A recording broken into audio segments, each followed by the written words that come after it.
one unsa ebeka Kessben TV sanso na Kessben 3.3 Kessben 92.9 Accra ni nyina unsa ebeka yen ye mamu nyina kwaba eba gudie mu nsem programming Tony Montana trust yen ko ne ho quickly mre no ko na yenhwe de obabwa no de bre yen Europe Champions League ho Asia Champions League ho sanso na club issues bebre Tony abobo ni nyina no the brain and pay sanso and I ebefie na edifie SMP and so account 055159993 055159993 mo messages no emfa WhatsApp messages no video there na 0244263902 0244263902 and I'll bet me the WhatsApp video and so afaho na ode abrayen Montana de Tony Godfather I'm right me da si peni akonya no wall yembo ni tell before say be kwa mo no yenko fori kro me ho and peace gala no or record na ene games no air to so anloga any KNUSC airbo 1 na fi bom so eno susanchi e dia free so near 3 p.m. enwa Emek eshe kabako dagumba line entimi ante and afi new set eshe fori krom e kabako fori krom entimi ante dabia etimi eba so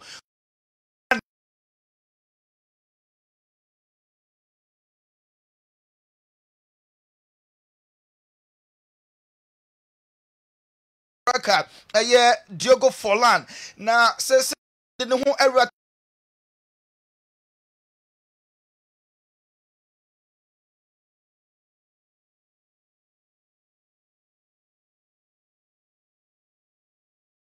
Uruguay opino ono so ebetimi aginamu abo sa tennis game ni bi yenwremu ewo Dr. Congo DR Congo eho ana yewremu yakwakwo ho Vinicius Junior ni look alike enti said ye Ghana ha no obehun se we esme we look alike ene celebrities ni omo look alikes ewo Ghana happy na okọ Congo DR we Vinicius Junior like enti our Kessben television so we there on it Vinicius difference be enim enti Neymar da Silva Junior mo Bob Vinicius about Ballon d'Or on no ya sports another Vinicius Congo DR yan to us Brazil Luis Nazario Ronaldo pictures who do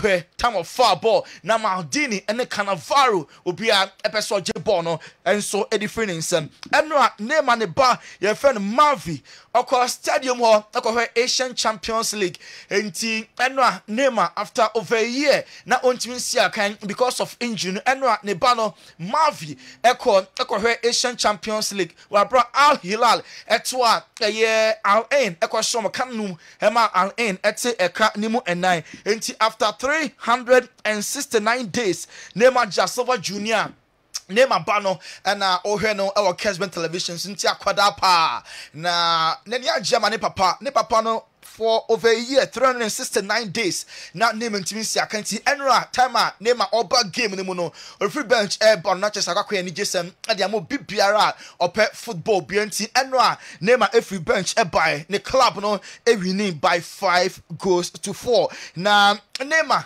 the message MIS na ni age pa say what threaten feel over a year after na ho atimi atone way air timer na Neymar da Silva Junior ono enso making the injury 10 after over a year on also to me ache or say I feel so good. It was very difficult.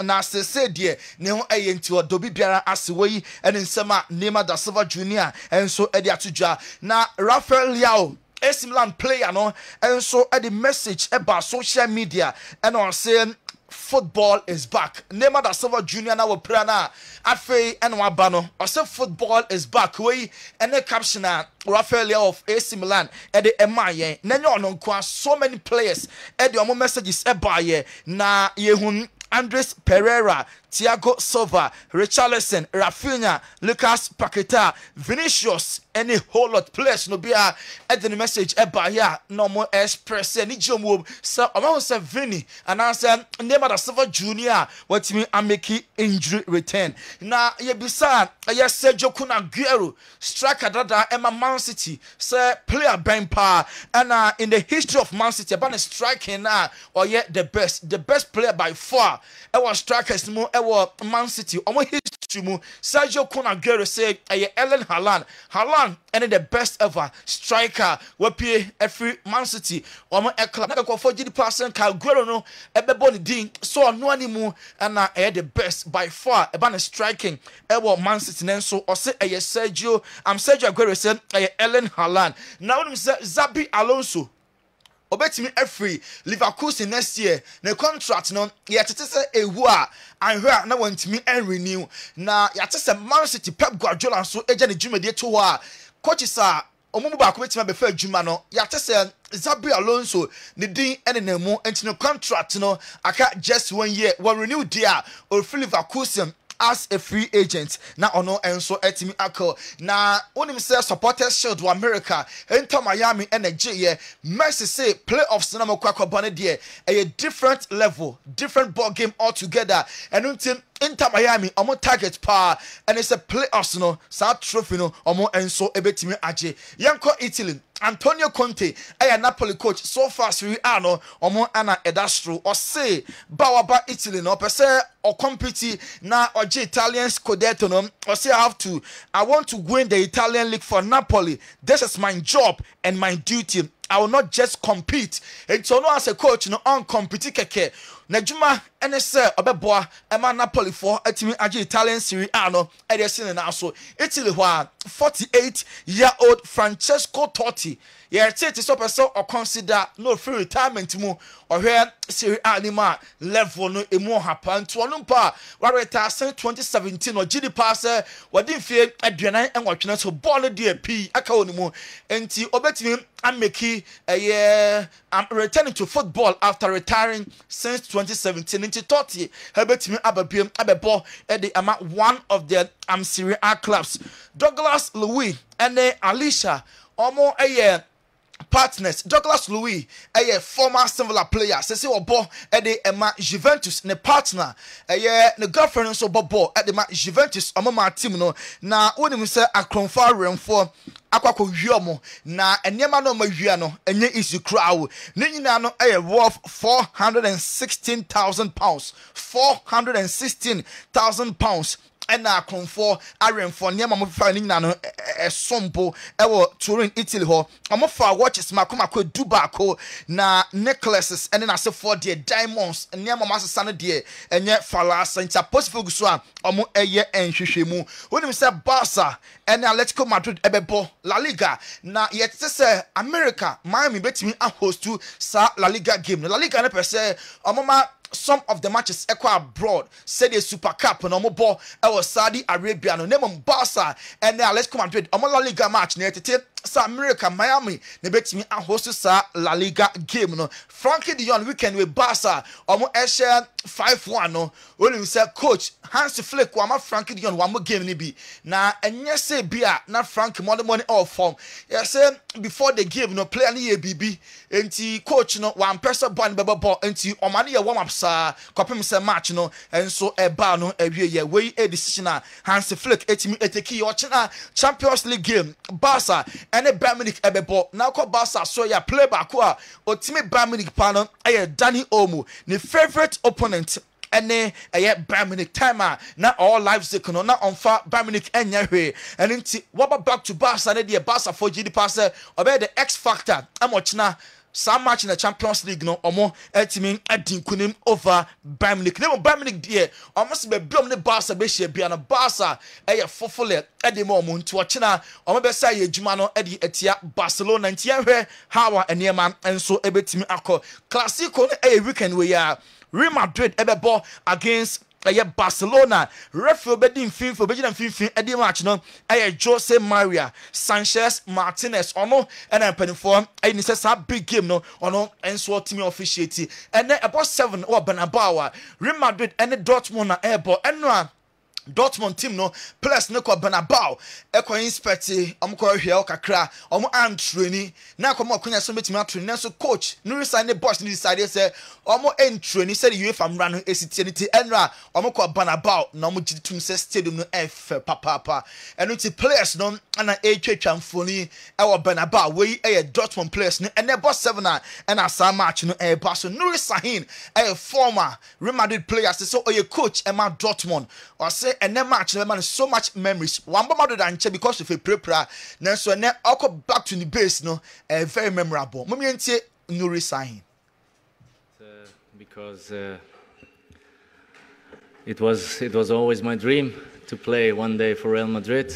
My son was born in this beautiful city and I have him with me. Now I have the privilege to be tomorrow on the sideline with my childhood club against one of my biggest dreams. So Dortmund coach Nuri Sahin and na wutie no our Kessben television so na Valencia supporters no from NBC Nedie omo bianya so omo say Peter Lim Dortmund Boboko no honest no form jumedi ento because enema nkoye kra mo fa club ni dim de Valencia enti Valencia supporters no enra na omadwa pa na omadwa keep players no hostage and ajo desio mu bo players no tutuo sa na players no before some free park no na supporters no kire Valencia na that last La Liga no enra Valencia supporters no demo no momenti kakre koso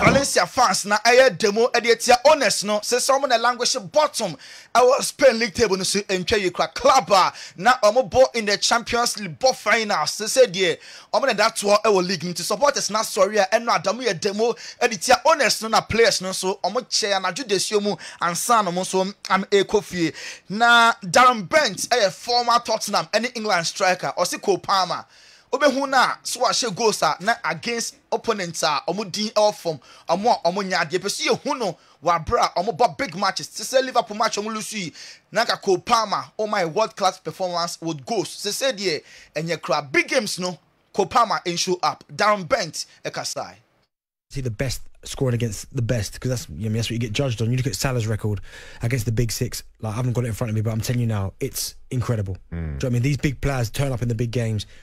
Why he hasn't yet, I'm not sure. He's still a wonderful player, but in these type of games, you need match winners, you need game changers, and he's one of those, but you need to see it in these type of games. And that's why big name players need show up in big games. Top 6 teams, Cole Palmer and Timmy show according to Darren Bent, and you share class now more than one hour form now, or year below top 6 now, not was sure. My name we share top 6 now, won't mean and should go our honeymoon. Arsenal person expanded Emirates Stadium according to reports no stadium no nyame increase capacity no na for fans no so team adults no Lenny Yoro are returning to individual training or training with Manchester United and Chekra no Lenny Yoro ebe start abo with United Anna slot Anna ball a striker Mo Salah baso the defensive duties or their kind of ball no when Mr. Salah or your offensive player they will see track it back a ball attack it tier opponent Anna slot baso or say Trent on here na Salah I hear right back umpo obetimi abo because of how o defend there any easy cry award winner and then raining tino wadaro ma say kase kwachira ebe ha adwene panti yanyina we so na nkofo close nsem no Godfather Tony the way na we o de umbre no cry bebre assign eka ho na nka me wi nsu Mr. Ontimenya mbre ntije say ade what timbre no so no okay na obia ho na boy na sem na kosi saying pages that bad boy ekosi saying asa me catch am say kwan bia me fa so amenya video no moment sanka so the my witness the witness I ready a video no yes mo yes where for pages ni dina wa visitors na bahano Hey. Na also on the door na no wa e na sa chair no esi. And okwa na say wajo number. Yes. Yaw. The pages all you know. Wa hwe oba so no osiwe who pages. Wa no nam ni. Ninkunu kwa beto say yaw. Yes. Who same person wa hwe ma be 4 e wo school. So ko first can when so ko fa no when na de show mo. Yaw. Omo wie ya no mo jao. Still, who saw no bia enye wano nama na ko gina ko nama mo ye pages mo ma video no we still me pe video no your pages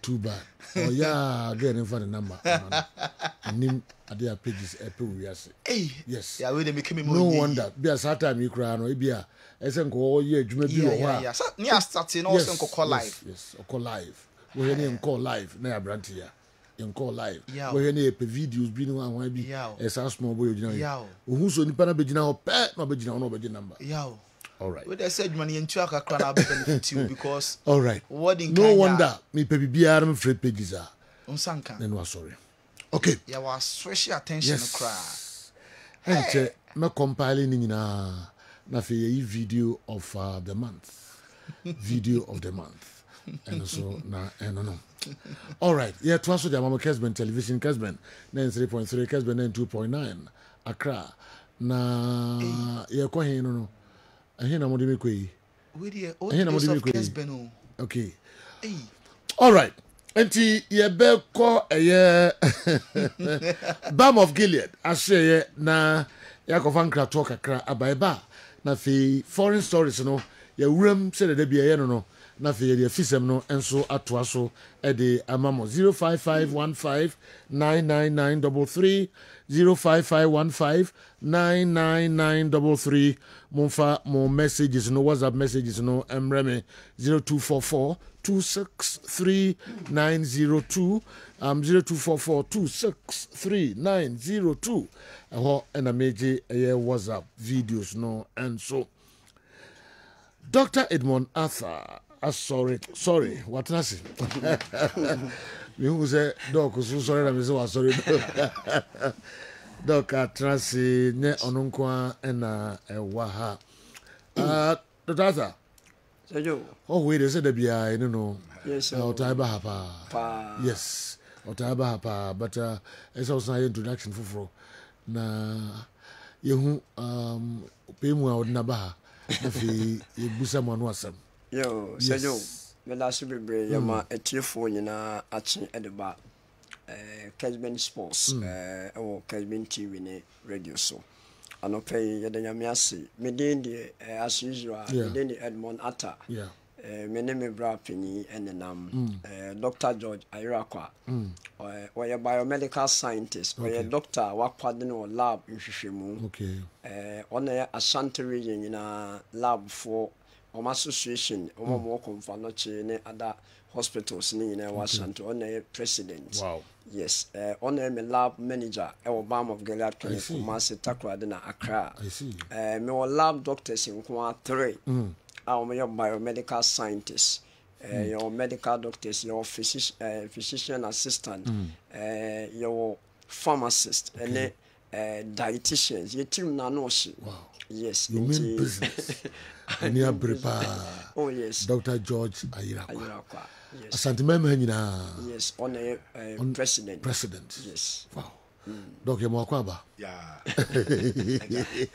easy cry Balm of Gilead mukoko mo dini papa easy wow Inti anapay enkomo be na mo de brain Sejo jedi kan me da so bebre bi woni o astute panelist ya mo discuss dem bia ye hu ne call sports mu ene production crew ne nyina MC camera ne omo ke kan nyina Sejo de bia manage e wo makome mu manage anopay ana me ma me ba ko wo ye soft ma me recently ya oyeyi na emse na enyema bi hihye no ho kakra na onim ana be da se oye diabetic ya diagnosed as a diabetes patient so yo me fast and come Sunday we need the ma omo onim or recorded 24.9. Upisa Dr. Georgia.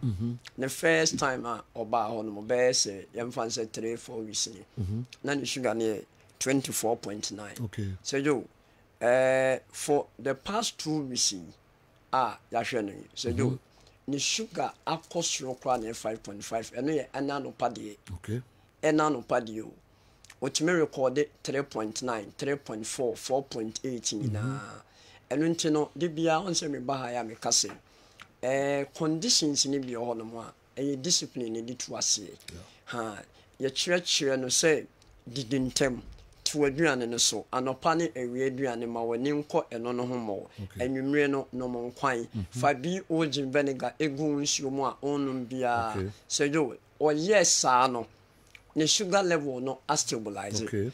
And until me per se, me free my come mopa catcher or more, or more or blue tree or more ray, or Ghana had TV, Sony radio, multi say. So, ma may be opa baby, unrebu or a situation. Bia, you beat me up 1 year about copy balm of Gilead. And ram me and Casame Dicken Barco, our young medical doctor. Okay. Or leave. And one way so no or Bamiho, no about the shady way near my echo. The bonum ran a friend, Dr. Sulu, real was original pass, school papa. Say, yo, win him. Or buy an or him call for reports. The way a bimo report, won't say be an you was slow. Now, above from all of a sudden within 2 weeks, and also, wow, elder. Menenisia, your corner, elder ne deacon. Yeah, the doctor said, yes. So Joe, he was so impressed. And when you perceive a free Yakumemopa near Chese, when you unya my hospital honomono, didn't tem. Total stress so. Yeah, exercise. Jai anadredi to a duan and I wouldn't do one so. Oh, no, start food na Fabioji egum. And I say, Unsra onum be a Fabioji egum. Oh, yes, I knew we are the Wako Hospital crowd, Doctor Ama drew na, or no, or hospital no. Oh, both say, a didia would didn't tamunti. Discipline, I would the account, no. Oh, Monte, and Yamasu too. Un mammy ho. But the way I will put Nyama in place, no, into your best threat a chief will say. Mondia mon trusty a kakra, mon trusty a kakra. Ghana had your Accra, your West Legon, and your Kumasi, the Carmen, Yanni, a Jawotola, Nest, and the opposite. Yaribia a tit fruity, ever soon now, so open baby pa, a bit my show pa, and a bomb of Gilead. Bra, number one be anyone so. Munya bi o Jim Benigani bi enya dro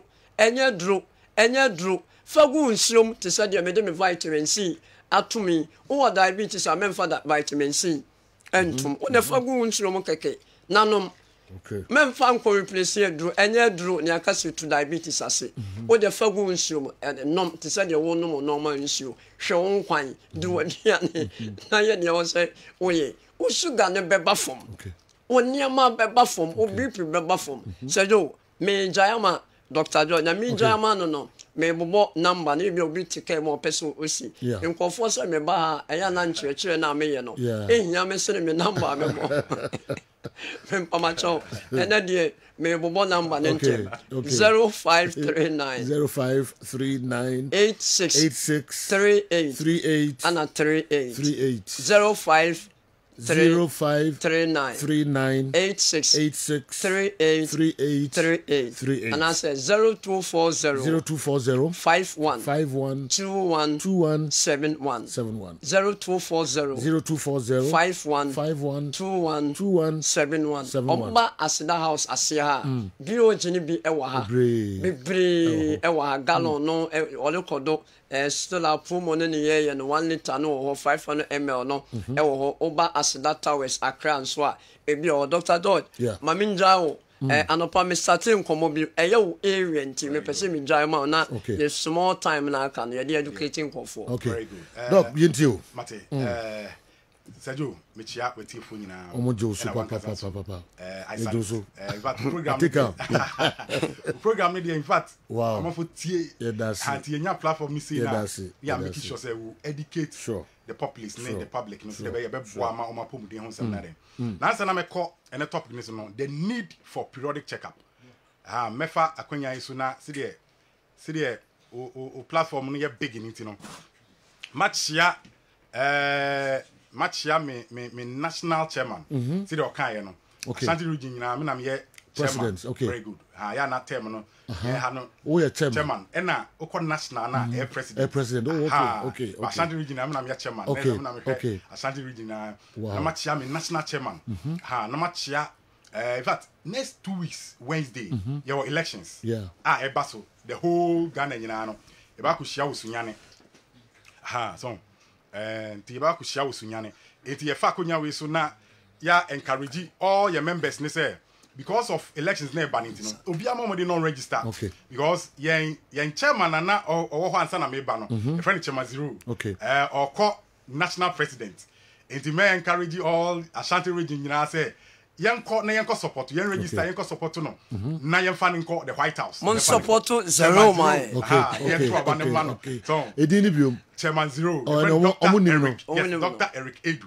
in fact not all mentia government hospital but you say our Drabin government hospital and you know members nyina no en register na yanko toma chairman zero na ni kunimdie ne mra Ashanti region enti do me call me so no the need for periodic checkup in fact you see health is wealth prevention is better than cure and detect to protect see kaza semo ya you see in life no and I say onipa bia no you need to evaluate your health status you can say evaluate your health status what it means is say you see you can't pass through the year on check your health status nipa no be from January to December be busy with ejuma okoba but they am take say after all this unya scanning na yare etetewa e better cross we nya scan because all this scanning na be ho yare your cars your properties you can sell them but still it can save you enti na pay no ye can straight for say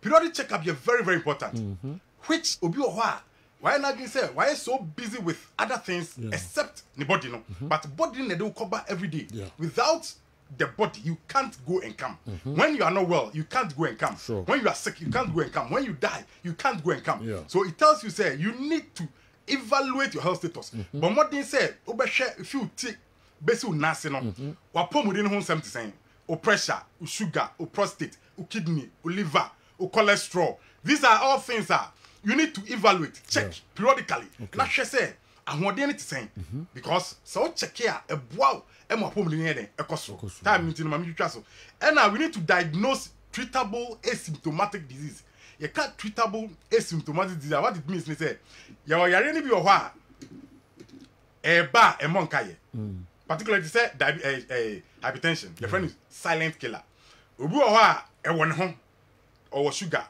or diabetes now or hypertension or prostate but mostly yare be ho beginning no and show entina e show ho but osieba mo dey say betimi I diagnose something we called treatable asymptomatic diseases it's a stress yare ni betimi I treat and I betimi asa and at the same time so eba e monkaye but say why any periodic checkup it means say because of e monkaye niti no ebeba be do level e was maybe at that time no it will be very difficult for us to help you and it's advisable say ube handle some of these things very well treatable asymptomatic diseases na boa ama enema eden etimiako and to prevent the onset of diseases and the worsening of certain diseases o say your yare ni bi wo ho a say beginning no tumi ho ni ntema eboa and na say o ya yare ni so na utaye check up say boa ema enco stage a e be worse to say bia pressure o sugar o prostate o kidney problem enti no eno so boa ma so utaye check up sa yare no utimi hu ni ntem at the same time so no say yare no ho de dan so a eboa ma yare no enye worse and my condition may be very critical and very serious. We have to rush you to the hospital. I could do very critical situation. You need to be on oxygen, dialysis, animal. At the same time, you need to screen for risk factors. Risk factors. Your name may be say your family be your risk factors. Hereditaries. Family be diabetes, pressure, tino. So tight screening. Me papa me nua bi nya bi ti no me so no me ba no I need to screen so the risk factors na wa busu ani no e be boa man den wa hwe ne ye At the same time, so come so bemo. Time okay before it's like because you jawa so because you jawa so coming flow. Yeah, so and that's what you enjoy. The whole can all right, but Doc, I wouldn't go in for we entrim kakre bi na fi minimum any enkra nana bafo Tornado FC onuna a president or general. Good morning, please ask doctor if he has all these lab scientists, then why did he ask me and my family to conduct our tests outside? Oh, okay. Wow. Very good. Wow. You nanam facho minim so wuchie pa. E bia time na obedu ye ho no. Ne bia wadidi. You be run chemistry analysis bit say lipid profile for cholesterol. And so wudidi. Into wadidi a ebe den say ente basa to see a tro e man ne bia time ayama no or ba no aye dia ba ene ne ba ne kinu but your machine Dr. George Netiye. Metuma ka say your machine dey check your chemistries. Open one of the best ewa Santa region ho. Okay. Besides Dr. George. Okay. Yes. Okay. Midfield for and a supply at the bread. One of the modern one. Okay. Machine dey check liver, kidney, cholesterol, and uric acid, money way. In fact, and no those ring and so be banny be a castle on your rani beer. Yem percent born on the costro. Ebia insurance cover labs no I the abasene be a honomono at least insurance company in big trauma because of seeing accept insurance na at least bed na me tono so be bree but much ye lab labs ni na ye bibia e wo honomo. Wow. Yes. Okay intinana ana ye the competent people and ye lab handle. Yes and ko basi bia keke na David enya mi area enya nurse ni area. Exactly. Okay, Emre no na me kai da me be labs bi wo na me pani say mi suro pop what do you want? Dr. Felix ne handle. Dr. Felix pampas. Me say oh yeah twi do be me twi them say wow. Difference experience count to papa when it comes to some of these. Yes. And those see the all kind of but you're one of the modern machines. Your friend BX 240. Wow. Your other brands be brave. So on a military product. Too bad. Tag no idea. Biogenetic and drew a food product. Mesro Bia said Ubian Toby. Ronan Brebe also Biadi Bia Hampa. Okay. All right. So yeah, that's it. Yeah, so yeah, damasi papa BOG vinegar. We have bukubia no na manfo e body kanwe na bra na bepe bi etone bon so e wo form. Numa e no enya sem ketu akra. Dr. Edmond Arthur and afi Dr. George Ayirakwa. Santimem hanyina the lab scientists like lab technicians, medical lab scientists. President. Ono ena dom nyina no asantimem. Wow. You were dumb, you must pa. You must say much between and come on. All right. In Ethiopia, and for the knee and share balm of Gilead. They will hear beer, they how beer, what they call na any more including who and come on. You better also the amamo. Enche mo videos na mo dia ba no so no ye bema eno so abeto edwa ye hwe foreign stories no emu kakra bi na fi ye de aka nyina ato so Manchester United medical team must up their game. How can they fail to arrest is it hemorrhage? Okay, hemorrhage from delete head trauma on 2 occasions. Okay. They almost caused Ten Hag's sack. They should beware because they can't cost us Liverpool our source of our 3 easy points. Dauda DBB, anyway, and so Ebre. Sergio Barcelona are going to break the 8 with Bayern this Wednesday. I'm telling you, 8 games, 33 goals isn't telling you something. Embassy the way from Suta Mampong. And Abre. And again, they also parliament one cry no. And say, who ye papa. Na am I delay kakra. Inti yombo so nkran ten na fe yensan inyai emfa ema omo. Ibe wura foreign stories no emu kakra titru Champions League games e be koso no. Na ene kra no matches no emu de Real Madrid Dortmund. Madrid Dortmund, no. Yeah, okay. I'm saying they stand out. Clearly say a topmost encounter. Na fi yenhwe ba kwa na menu bi nka ho na yemfa other stories no enso enwuram. All right. Enti mami musa mini camera ho na yenwuram tentem headlines no here time no go. Okay, John. Yeah. Me yana quick. Okay. There was one story where Poppy was paid now with the Remo of the Champions League. And no Valencia ball against Las Palmas. Now after the game, and Valencia lose by 3-2. Now has a bobo na se nema nkuya. Players crown supported team be go or na players aka dressing room. Yetimi di bigu amukasim. Yetimi Emma players. He host to hostage. Emma Manchester Stadium hoche. And at the same thing I see here at Master Stadium in the game against Las Palmas. Already Valencia fans say Peter Lembefa omuti no first 16 coaches. Now last season we had the position omudi here with their former player Robin Baraha. Any position on do omudi here now. No more GDS said this season come be di. But you know, out of 10 games, 30 points in Valencia was 6 points. And omuna that last the Spanish La Liga no and then no masa tena fiem matim bia Las Palmas na ba be show mu ntie no players you know omo ka omo go stadium ho sa ama na do 1 o'clock ansa na players litimi apie na fans na miem omo amakwan they were all over and we any video that's almost said lame go home the omo person omo kira ne say Singapore owner na team no obefa no Genoa, Uncle, no new team on them because this is a team that have won multiple Spanish La Liga titles, played in the UEFA Champions League final twice. Into a normal team na be do last on the La Liga lognedia. They don't think the owner be team aboa. MPP ya na owners be fetima. Teams ni ko ye. You know as I share some niema e course with the English Premier League mo a. O hwe team a new owners aba befa and the kind of performance on dey ba. Newcastle abebo Champions League ko. Aston Villa are back to the Real Madrid they bought in the UEFA Champions League against Borussia Dortmund. Now you know a Madrid game the last time we PM Champions League was in France. Abra Mulusu by a goal to nil. Abra Jonathan Davis a ball penalty in the share. So she Dortmund na omo eba on the other side now. And yema koye dia mo in the Champions League and 2 games omo boy nyina na metimi akoye. Madrid omo games omo bonus still. Apart from the Atletico Madrid game omo boy no, the Madrid team no look impressive on the field of play. Who joint any spaces omo team especially their midfield. Omo like a technical player to give them that control.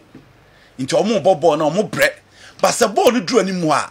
Omo the guys up front, omo the firepower and the quality to make amends.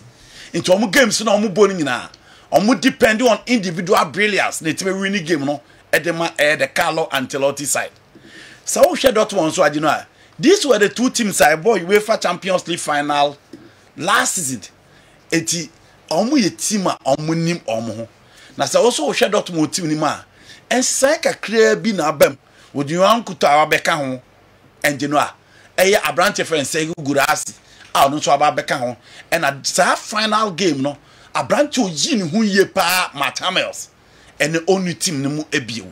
And this say kakra e di abeka Dortmund boku no. But for Real Madrid, Kylian Mbappe is the only addition. Ah, abeka ho a enim ho no ensan beba ono no betimi aka ho. Nti familiar folks na Asia e wo game a etimi aba so ade Bernabeu. Nuru Karim Sahin, the coach for Dortmund. Time game we cause no assistant coach to Edin Terzic. Now Sabi see academy Real Madrid. Enra stadium omo bete key pictures. Or say there be omo training because training omo yedo Dortmund omo ye very okay. Into pictures na omo ba be PM the new Santiago Bernabeu. Ah omo ba be take those pictures. Carlo Ancelotti sisane nsano e wo game of ball no eye weekendi against Celta Vigo in Balados. But you know this game you expect him say obe going for the usual 4-3-3 or the 4-4-2 diamond. The roles for Abrante FA Jude Bellingham was sunny baby. But Olien Chobani and man dear ope. Look at Modric ban or Babe San game in the Diama. So here Dortmund team ma.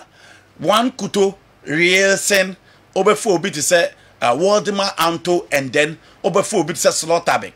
Midfield no more options. Ada Pascal Gross, Michel Sabista or Emery Chan. Karim Adeyemi and I say Jamie Gotta, the English international or more Malen, the Netherlands international, and or more Julian Brandt. And then Sego Gurasi. Into South Dortmund team now. Said you a lot of options are almost to bet me at Yusu. In Finfino, out of the 3 bet me at Yusu, and then Muno out of the 7 on bet me at Yusu and Samuel Malidi in a 4-2-3-1 and almost at Deba.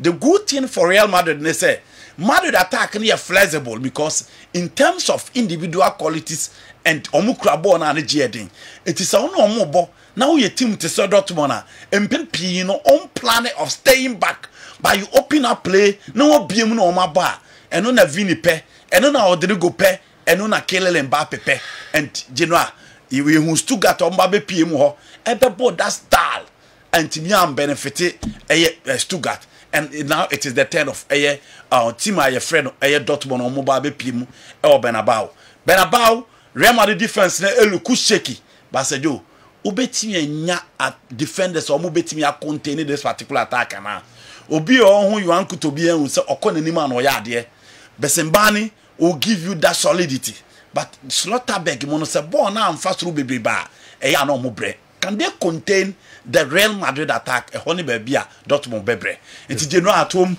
may call for a win for team your friend Real Madrid.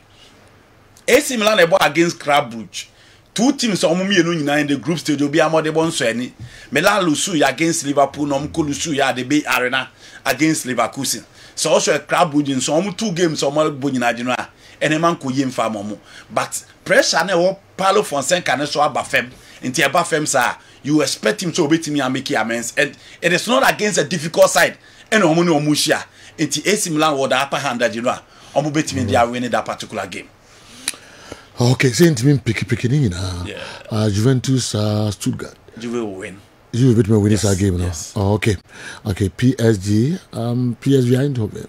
PSG will win because 2 games are PSV and I've been almost 1 point out of the 6. Okay. Almost 4 but I won't say PSG lose against Arsenal, but at the Parc des Princes almost a favorite for that particular game. Shakhtar Donetsk Arsenal. Double chance for Arsenal, both teams to score. Okay. TN trainer enumerate matches no. Na said the Ebeko Milan any Club Brugge match no 4:45 and a Monaco any Resta Belgrade no and so 4:45 all other matches 7 p.m. Sir Franco Naru General say some no kakra they didn't carry Valencia fans no munya botre kakra Oshe baby o mapeje o mabufu ne dura mza eduru suru yi pa but wo de niema toto kwan mu a oni o mo be ya adwenze de o mo as customers adwuma no ru ano edem o mo no is not what they expect and he was right in saying it's a team ewo owner na new owner ba ya na enhwani mu ne say team no be move akọ better situation Valencia at a point in time Minister America said they were the 3rd force in the Spanish La Liga. We Real Madrid, Barcelona. Until recent times, it be Atletico Madrid. Valencia was the deal. And they've seen it so powerful in Singapore. So, Ekoba say Danny Cuesta and Ekoye protest the tia Peter Lim, the new owner of Valencia. No? The guys were detained as I share Valencia fans in Ebufu, and I'm sure they say police for money and here almost subsequent home games, you know, a bit margin semu.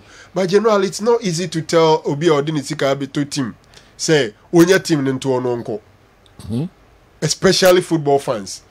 In global football, there who be in recent times, dear Ingresi, Abain, the year Roman Abramovich.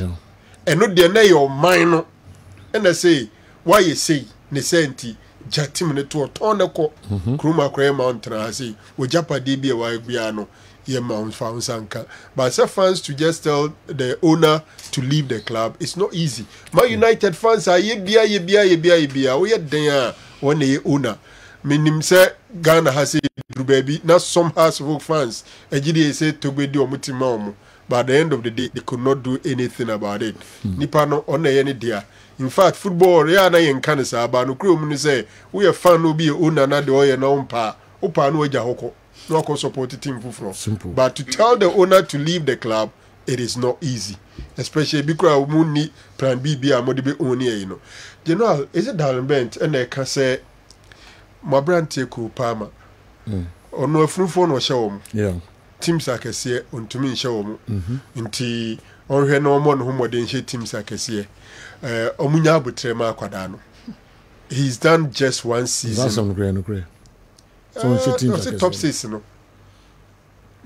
I'm hear message you are. Look Sharp, a nurse at Upper West Regional Hospital. Wow. To be precise, I think whoever said Kopama only scores or performs against smaller teams doesn't have facts and should keep mute if he has nothing good to say about him. Ice Cold has scored against almost all the top 6 teams, including United, Tottenham, Man City, Manchester United. Some of these pundits just want fame, so they just come out and lambast good players for nothing. We Chelsea fans and football lovers know the quality he possesses. However, if it was an advice, then no problem. But I think he can't say Ice Cold doesn't perform against top teams. It's absolutely untrue. All right. Intina Abrantiano Ness and the free wa say asema na American wetra and you cried out to soon say this is a young guy from Man City. He's just in his I'm trying to say for a bit to make a third season, but at Chelsea he's in his second season and season in Drew baby. I think they would rather have to encourage him instead of these negative remarks.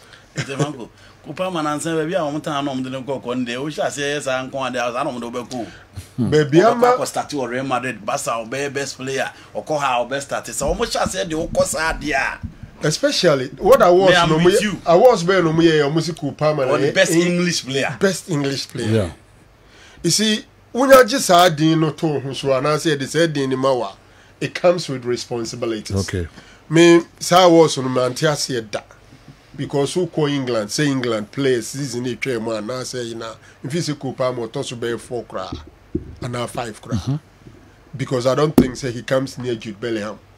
I don't think say he comes or a better sin a Declan Rice Phil Foden Harry Kane. So for me he could even be the 5th until first nobody command I some for but say you say oh yeah best English player there then these kind of expectations will come your way. Unfortunately, and yet backed by statistics because he scored some of these big teams. Okay. He assures any failure to deliver against Liverpool. And a day, sir, comment to buy. Because Liverpool game, no, me feel so in some balls he could have done better than the Kopama we need. All right. I don't agree with Darren Bent about Cole Palmer scoring against top teams. He should ask himself, as a striker, how many big clubs did he play or score? Swimming pool, the way free was Sakropong. Darren Bent, the only thing is, why should they have big clubs now? Okay. He really played well and he played for long. Darren Bent didn't know how I'm going to strike Man U Chelsea. He played for long and he was a good player. The back trail of Blay, Samba, and O'Neill. The back trail of Blay, Samba, O'Neill, and Joseph Ablo equally require 2 better and further 2 pivot midfielders, and not what we are seeing in Jamina and in Team Manu. Period. Franco Baresi or Boise, and the way Abba. I know what's right. Me kasana obi represents who wants some P. Franco Baresi or Boise. Yeah. What kind of doing it to me? Because I got back 3 na African back 3. But 2 central no. Sekotoko peso omko manima. And you Jamina in team. No, I will not see no, but I think it's a performance no put in up na ofem. Because I would to me move sound. Born say 3 back in the gia. He was about copy.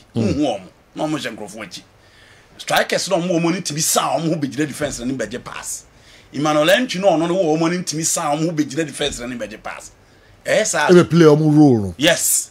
se koyesa wo opponent na na ebon wo hia a team a wo discipline no very good defense you know be double up your midfield or be more pressure sir because players o meko o mani mo be threat o mo no o mo nya withdraw and joined the midfield sir unya coach onim dia you know e no answer no so aswitch ko back three no a man out of 4 no add up in midfield not the pressure bro so for me and the members question you be a layman and be bisa you know Real Madrid on several occasions Luka Modric a folly a sign Casemiro most of the time who said there several times Casemiro say Modric aba Casemiro no beji pass a free center backs no a carry diako haven't we seen a number of such situations inti say Emmanuel Twino esa we hu e bia Emmanuel Twino joggle ball better inti per coach be tatis ye pe do be carry ball na free center backs no there kwa it is possible Emmanuel Twino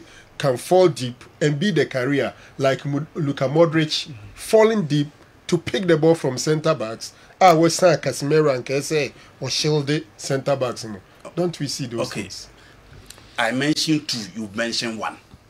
So Luka Modric ball as number 8, he can do that work. So Toni Kroos ball as number 8, he can withdraw Casemiro be cut up. But these 2 central midfielders back when there was a Edgeman, and yet 10 and also some women who bears Edgeman. Whether it's new now so was review on yeah chief na mu ya me was sekiti bi busam wo so asem ya ho na fe me first of all me bought Dr. Oguma Basopa ya na me pe coach a otimi ye adadantoma ahokire brem otimi sesa ne nsa de kotoko fans pe nyina na say one goal project ya akoka ho so doctor as an attacking coach no onye bibi na da one goal no amba no so opponent ne kwahyepe na say asem akoba no look for doctor to go back to the back three in the crowd, me applauding the power. They say we are next coach na be share Dr. Oguma. Dear ho na wodwene back three no ho na wodwene back four no ho. It me pe coach it me as someone sa ahokire brim. Omo first of all, Cam did admit to set ball na ekọ. But enyo mo say the corner ekọ. Every coach wants to progress to the final third. So se ball no be call attack and be create chance and quadia. Then that's fine. But the tie it to the be by trap. Doctor knows to say mumienu ye ba be close we mumienu a or drop you deep bedge ball if I call. It can happen on numerous occasions. 2 ne gina hono no. Che and then in team. They can be closed down 2 for 2. Then what happens next? One of the attackers and advanced players would have to drop deep. And only entry, no drop yaba. It's more mobile close to 2 players, more hard man entry about the ball, no they call. Whichever way you take to go through the final third, a wow coach, your frame midfielders can be closed down. Offer different outlets, but my point is, how many games another 3 back in a bar? Yeah, question, and you may womb. Me, but Dr. Basso, about back 3 and I was shocked. Because a friend can't be a say, Kotoko squad way, the availability of these centre backs, ya kwa yes, team no fit a back three. Sir Franco can a couple of times. But in Swatre Bano, no, my dreams of the call 1 year, and another attacking team, Samata Sebano, or call back 3. It's a way next coach, Rabbi. Are you planning for a back 4 and now all planning for a back planning for both? And my money up there, okay, my Musa must answer me. Throughout the preseason, every league, moi, see, how many matches? 7. 7. Match day 8. 7. I think they 8. I say 1 person, there be a man for canasem. No montias you, no montias you, no montias you. They no, the ordinary ball time be 8 gamina. But doctor has kept faith in that boy. For pre-season now throughout every time you be run match day 8 and the more dream was say oh who your boy no bibia ni mu di entra and nipa bebrebe omo ani sisa boy we so but still omo ni doctor problem ni nyina I fa e te dwam na ode ne bo sa position yes who say dey bad very excellent question January number 2 your friend BB in psychology, your friend BB halo effect. Halo effect, and then say our my class. Now I been me funny people.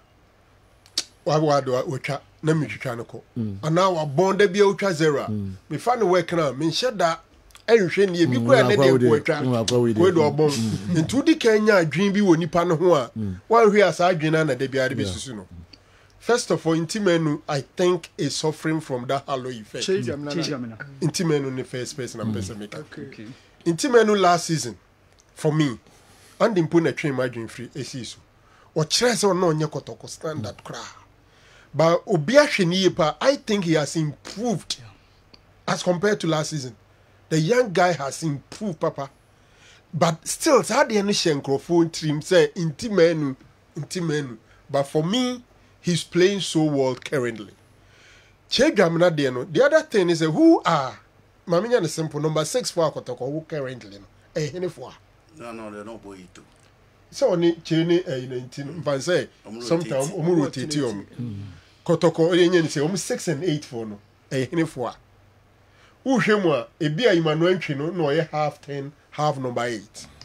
But Ababeka Emmanuel Chejamna Intimenu because Tine do no mo kofa no say omra mebo mu 6 no nanke bia Intimenu enko 8 no Tine do has not been fit.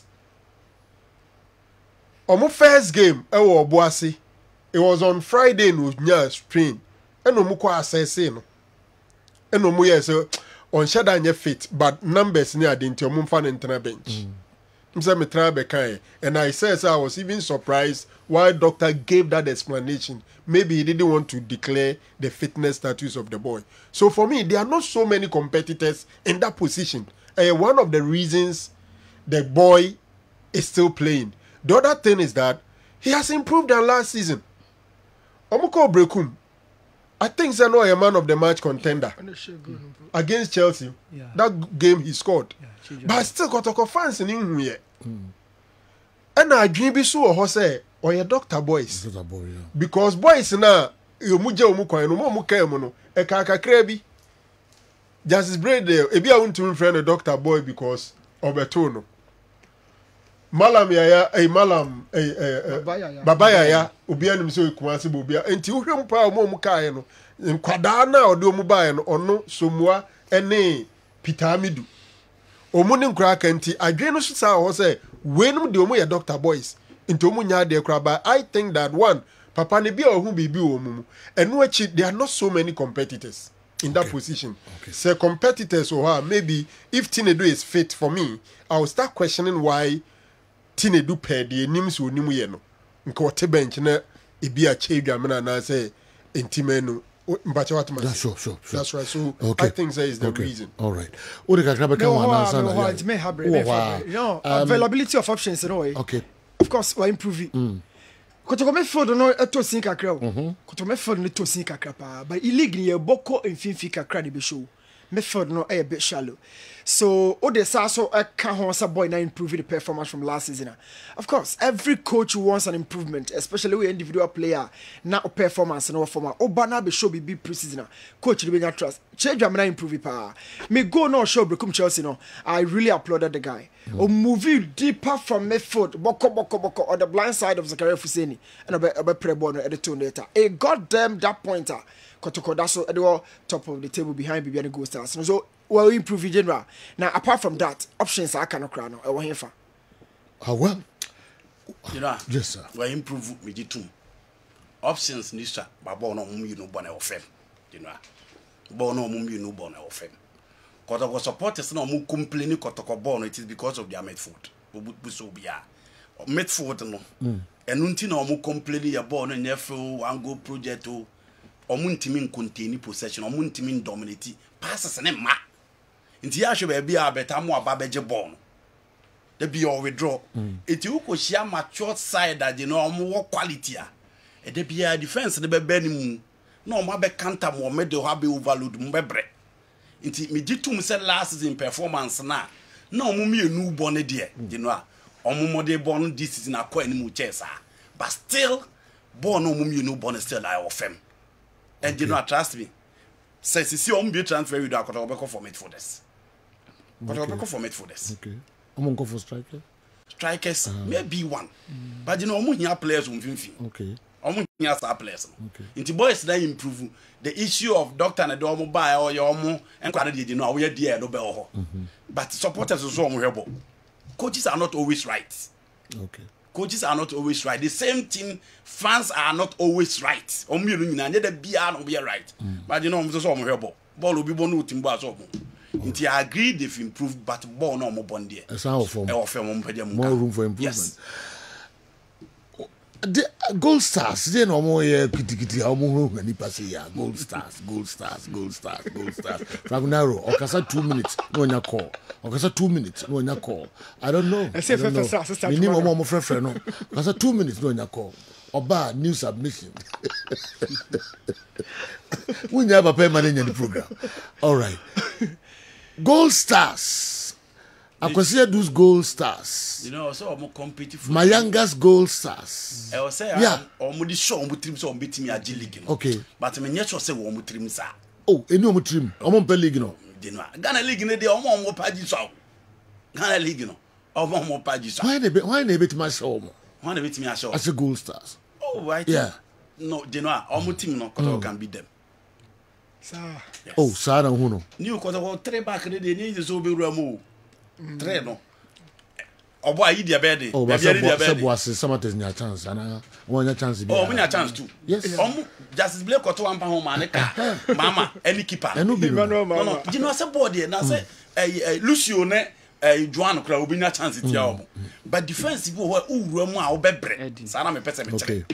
So betra mono. Nesta Canavaro Musa. Aha, betra mono. Gold Stars. What is special about Gold Stars? Gold Stars strength for new quality. Who say? More quality. More quality.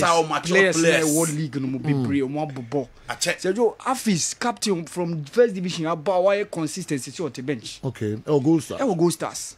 She Banahene, or Pierre McCarthy, or Sadat Mohammed, or Ronald. So Sergio, these are key figures within the team. Wow. Roland Fempon about Ghana Premier League in more than 4 seasons.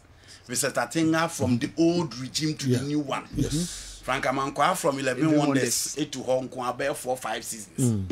Into Oman makes say young Eric Bosomche, Dwas, Wakahan, Wasamba. Into Oman Referee Kamara.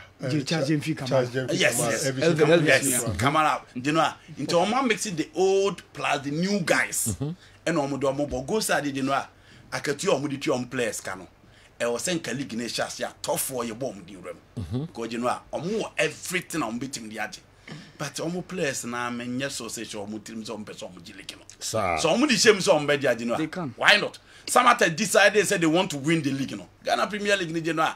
Say, Kotokonkwana pressure down almost on your old club. Season be almost fancy dinner on concert also with you. And I'm away. Kotokonkwana. Nah, Joko Casa, I can be back crab a chateau to Bakwan.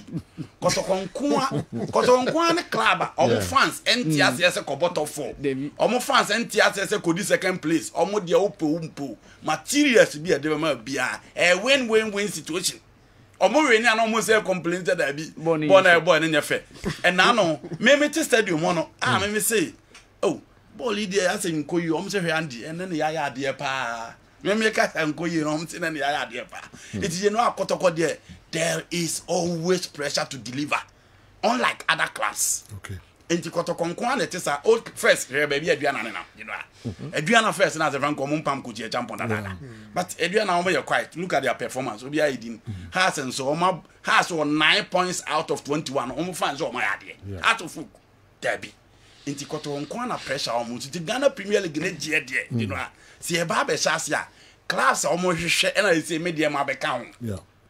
Omumienu ene gina na bia Samate some year defending champion. Apart from them, and you know, if Kotoko ready, no so more compete with Mediaba and Samate. At the end of it all, who are you expected to win? It's Kotoko pressure almost the Ghana League in there. Said you, Nigeria thing. Bibiani club. What's a Ghana League? Nigeria thing. Debbie. Wow. Debbie, you know, see a Premier League yasena. You're both tough or be already so person first no. Okay. Na Kotoko has na Adriana Beckham and as good. And as good in here. Do you know look at the situation of Adriana Stars now? Yeah. In TN Kotoko has and so adia to say ani mu ho de ombebre. enti aba be kotoko na pressure o muso say chinchina e wo so omoje you know sometimes this second our problem on binary dey and na media ma be kan wo say omanya new stadium the last time they were in Africa they did well enti o so omoso timeje which other club Adriana Stars on Go Stars coach from Pomanso ayade pa na recruitment no so e matter Go Stars na squad no share average age na was last season. So the key part makes me I can say last 20 minutes of games opponent in the take over. Last 20 minutes of game even at Dance Park. In fact, what the game now was say na okra ho. Bre boys na nyini. Asem we ye ba ye besan aka ho asem na me di kotokwa ba be wuram. Yeah. O tie coach Nuru of Samatex. Was the last 20 minutes na kotokwa bre. What you say? As a corner na why na kan kotokwa against young apostles. Young apostles. Last yes. 20 minutes no. Yes. And no even swatch game now last 20 minutes on Bamu against Kotoko pa. So last 20 minutes on Bamu dey na ekoso. Azu coach Ogum on tiase ma omo kasa no. Because also on the Chelsea last 20 minutes no Bamu pa. Intino what then my opponent aka say ye ne Kotoko ba last 20 minutes no ma break. Just as he taking advantage of omo bre na omo bre no na kitim die bibi ba na yes chances no credit and I no credit am oba no business as sure ndi yenko so last season ye ni nso atre ball Dance Park sejo maso okuna do team no na game no beka 20 minutes ball ni control na go start say delay me ho na e da form ball na control na e delay yes almost anya record back still then e delay because the boys need to run in fact to he ball na kra rebe ho o say enyini sejo bebre anyini na bebre anyini basisi ya bebre anyini za oh some na me free last year last season na dey ba okay ti afi no o share your squad no enkura bebre wum na pa check it time ago say what you idea we journalist wa the year squad we should go squad yes enkura bebre wum na ta check how many times we should go any time we go neighbor in fact it's a team we should go Stars especially our Dance Park e be irafi wow e be irafi everybody because me who team was so far ye be we game the last 30 minutes now no game no all the teams from about Dance Park including even Adriana okay including even the last game Adriana boys ni gina so crank ting American kwa untimi fa body metwa emma the half of Go Stars omu gina so sa in fact coach from Performance gina no utimi tena se ho me kakra but so fan panimfo no na the problem is say nkura no so bomb they waste your chances aseka Go Stars Adriana verse 7 asema me can get the clips and watch them okay e omo bob chance ni tugua na to na okra hu de oyo ho but ko fan panimfo no they have experience but endurance wise on be short ho wow it goes as a very good blend of players panimfo no na Vincent Atenga ne Michael Anaba partnership 4 and 5 solid and na no bench even Anaba my friend local blaster from Performance bench no and no ball Kevin upon ko fan free before by and a Kevin upon free bench about man of the match Vincent Atenga I can say on the justice play name brighter J Muni Okramono omo manage om hu yi pa ma ye refi we 3 goalkeepers perform we afia ba ko Go Stars Emmanuel Kobi okay no wo bofo me ka se kotoko fa no e me compete asare before Camara no okay boy ni a great goalkeeper na yana men come one saying because omususu o kan on be complacent it is what I mean so I mean tan kan for boys in the crowd they'll be complacent no ma call 3 points in the ato agu but boys in the boy juma say Joe coach na yejuma coach from Performance on the champion na ka me ko aduana ba na Ronaldo so oye I was going to talk about Kotokone say bread latter part no I don't know say you drew hono mudia say na eno say ya kan ho asema na no observation na man for especially opposing coaches no eka no okay no first no Ahmed no okay yeah so on the Kotoko no one break last 20 minutes last 20 minutes you see the news on beka omo bobo mutima ka bibia enya no credit to Kotoko no say Joe so coach Ukraine Kotoko against Karela e won north no second half na Camara DJ keeper of yes bon ne ho esino so Brekum Chelsea take that time na opponents in the box check time Brekum Chelsea ti omoka observation never be brave yeah you see Niema be 2 or 3 first of all Karela game ni there. One game I bet him ne. Mo wants a Kotoko Timi Rainy. I can't do no mutu you know. Oh yeah, General. They are humans. What about others no? From Cape Coast. Now when they can't. Oh, what about other games? Say you know, maybe a prayer listeners in him. Two don't be fuck Cape Coast. I can't continue. I mean they do Karela. Sorry, I could afford you. Okay, start with Jerry. No, I'm saying that game was one game. I was so surprised they were able to win. Okay. Because they move from Cape Coast, one year training. No after American Embassy, all the torture. From American Embassy, you arrive in Kumasi around 8 p.m. Then the next morning, straight to or the saying Nararugu. Obviously, the last 20 minutes or so, when Nejiti said there, he calm down. We are not different on my general. Washa Kotoko about 6 games. One game, and a Kotoko Shegua Obibeti. In fact, they have considered 2 goals, if I'm correct. Omni Brekum Chelsea and Omni Young Apostles. Oma conceded 2 goals. The other against Chelsea, Kotoko scored, and then Chelsea came back to equalize around 65th minute thereabout. That is the only game I ever can say. Na Kotoko Ashama opponent na Babeti. Minim if it's a deliberate something to do, say unyani go na, it be our unprotected go na, because there are teams that almost so ewo kwanya ofaso spreading the energy across the 90 minutes. Adeba kwa me say Kotoko first 20 minutes or so, omu bieje bia, obe bieja na boni gidi then they calm down. So it's a matter of sending a team who decided to obey spreading energy across the 90 minutes. Okay. Sometimes the team of food say, baby, a game I don't know.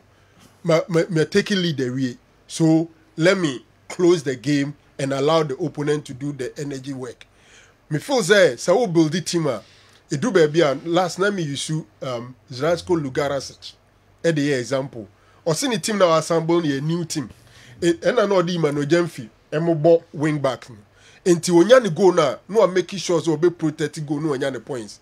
Kotoko supporters and here, they sacked him and the story, everybody knows what happened. So what I'm saying is that, yes, almost last 20 minutes is not good. But whether it's deliberate or whatever, no, the most important thing is you are getting your points. Yeah. Because sometimes you need to manage the strength of your team, especially who need depth or bench. Now, omo bench, no shada new more better, you more park and so on. So when your points are, we experience culture, you may want to manage the energy level of your team and make sure that you get your points. Okay, Andy, who need to be our harm? I mean, move on. Yeah. Sarango, you setting up a defensive scheme does not mean say you don't have endurance. You defending a different from Wabra and Aumre. Because Ubetimi decided say who defend and you defend with energy. Meaning what I say. Until you leaving space for your opponent to control does not mean you are tight. Meaning what I say. Say coach I will Asha enter into the Ebema Ubi Akase Ubi Abre. In this case in a day no be depending on coach tactics or Ubi Abre.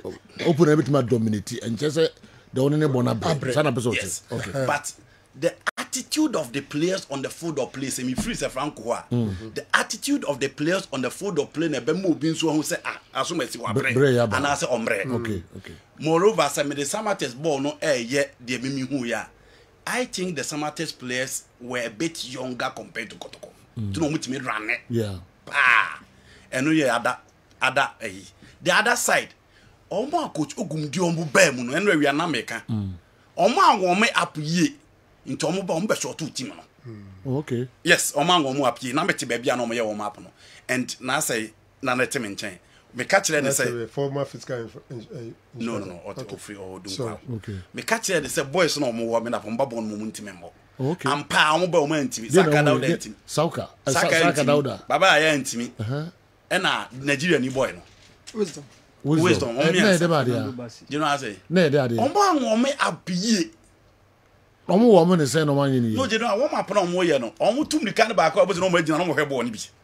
Oh, sir. Yes. So being regular. No, be a one back, I will no more than her born. Obia no Tim and Chabiam Casas and the channel.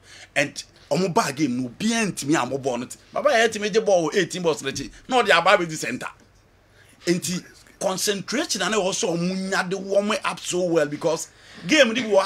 second half on Saturday some of phone raise ba no after omo introduce our boy na no omo say o coach na starting no na game ni mu ayese into here obi free bench aba na o dey rhythm na some aba be do the level akotokobe because na some matters are ready the intensity no but unfortunately you know so you 3 changes no omo nyina aba no man timi ammo a e dey na be si team na be short in numbers so obviously obi ati akiro obeka say players no or more endurance level no from energy level no of you know players na so show mu see because age bi wo anima bi wo ayenye and a ball no person oboduru wani mu ade no a when energy level there also working apart from coach na physical trainer no one kasa as a player also working on yourself and players you know omo concentrate see ya kasa omo nya warm up because can be a bit about a flower brem and then coach be flower brem na na be mo ni abre into for me those are the observations I'm here yeah you know I'm to say in the second half into almost no be a monitor omo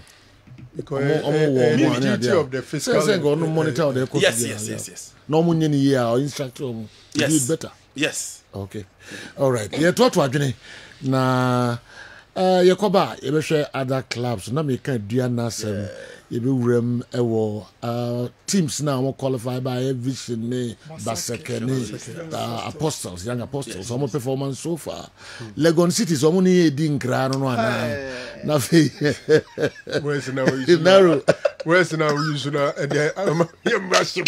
we know 7 matches 1 point we edi nkra won ga attack weak defense aba weak midfield but so as one only other class emunje o 6 doors or pass 7 doors or pass and in 1 point me ba be amoba you know me Premier League dey be out of 21 out of 21 games okay no out of 18 ship 17 ebi a chiro be kofo narrow jada o je no ebi a chiro be kofo we nya 3 points anya kotoko I say I'm kotoko we dey ebe wura but o be so league ya kwa no I Ghana Premier League Lagos citizens say no dey ba we enye ho so be sure kotoko de yes Ghana Premier League second round o mu ye niam yi a yeah so me can say you go with my comfort you no super fan got are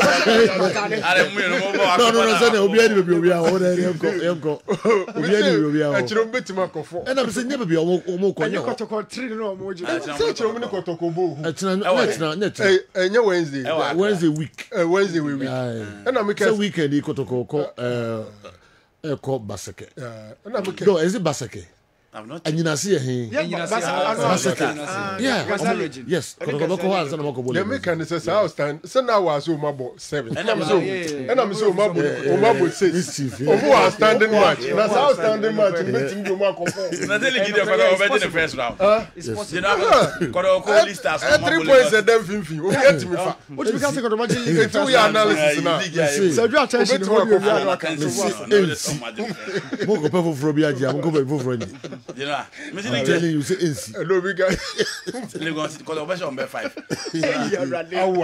na say ko league then so much the first round yes ya na o mambo football na fe na ko etare obi akofa ne simple na kotoko go akwa Lagos for mu yes o mu na akoko mu Lagos it is o mu ko so ye ho bosom ne kura nyi ya against too bad Pakwesi ma mia team no ma Pakwesi ono na ye ni recruitment ye ni bibia no ye ni recruitment say the open mun timi ngoto no ma man dey se franco mo anya players are open on no dem ma ko ma no no the question is that questions now they be ba no bie ma e ha great oh sir oh okay Unia that questions now they by plus experience I didn't one reason I'm not talking about players are open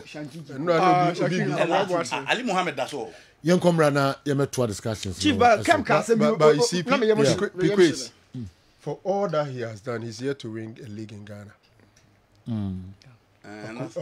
Adam make na e Tony Mara Okuchi has Okuchi Aduana these are teams league winning teams Heart of Lions and I think say per his experience and current local coaches system anymore he's top notch ɛsɛ pa akwesi nka waje league mo ma ni dwa kakra mra eba beto aso nene obehwa tixigi ana general chief o de be share na we ne wa ne wa tizigi bi ama mo ma hwa tixigi ade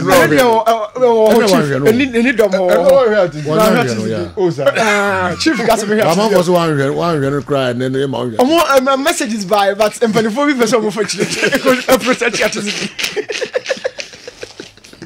ebe hwa tixigi de new ebe hwa tixigi Masana kan se jo eti ye kwaba Kepa se mi o sede me see we dey talk about league no first round adi tan okaza now almost holy start on shake holy start on be sa share na otia ye sede we ayifo bi the last time holy start when match ye nkomra na be prove sasa na okan awa mohammed ye ba CAF president Odinsema Tuja mene o kase ya osi die o no kase about Nigeria ne Libya sema okay CAF Extraordinary Congress mene o kase ekosu okay ewo hefa Addis Ababa okay yes ehonoma anti sejo ko banka mi video no kaka anti kama oka okay all right anti sejo Ethiopia honoma na omo abedi for 2029 AFCON okay omo president ehonum na ewo venue of baby ade no koso na seju omo bedi to host the 2029 Africa Cup of Nations so seju okoba mewremu seju so obekaya enu achi na Mason Greenwood say England for na mfina obe up to for Jamaica seju okoba me Jamaica national team no ya etumi ba se regime bi wo no onya some players bi onya esese otumi yehu bibi seju okoba Miremu on that story.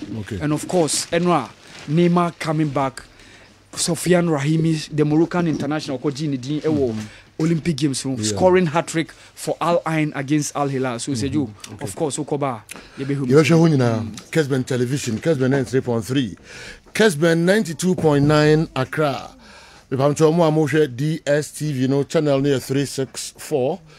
Sanso and Amoshe Go TV, no. Onsa beka Kessben TV ewo channel 121 ye koba ye betwa so na hwehwemu no ye ewo clubs no bi enso ene bebre enso chances ewo Ghana Premier League season way nyame eyadom ne anwie ni nyina na ye betwa so emre di anim no.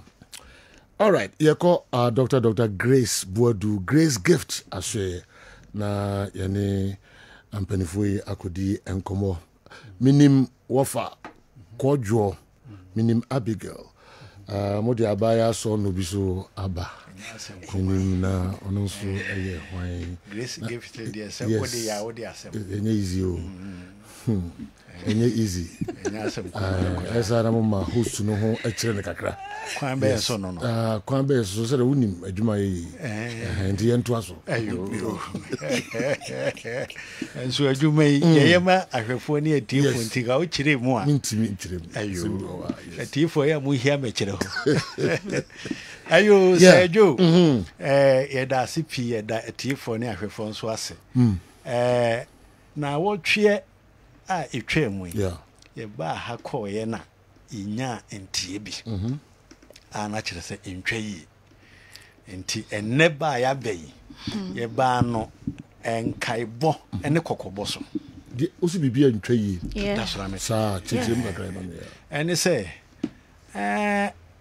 ayafo a omo ba ye ho no so won se atore nchema eto ye no ebinum Ghana fo menka se ebibiri ebibiman no dodo no a se bi oyekura adwene bi se so bibi adwuma na se bi a ekina bi ne bofo to nsafre no oni ho bi mu a na adwuma no so ni ho eda yetirim na me kana me se de enye adwuma kasie bi wasase so a enye bibini dia ye nyina ye beto adwuma no enso na ye da ho didi ho obi ye sese wa wuda metimi abo bebre na da na ye nko aye de ye bie na se difa this gefetifo se dwo ye honam ye widie no na ye tuntum enso ya adwene a ye de ye adwuma de abrofo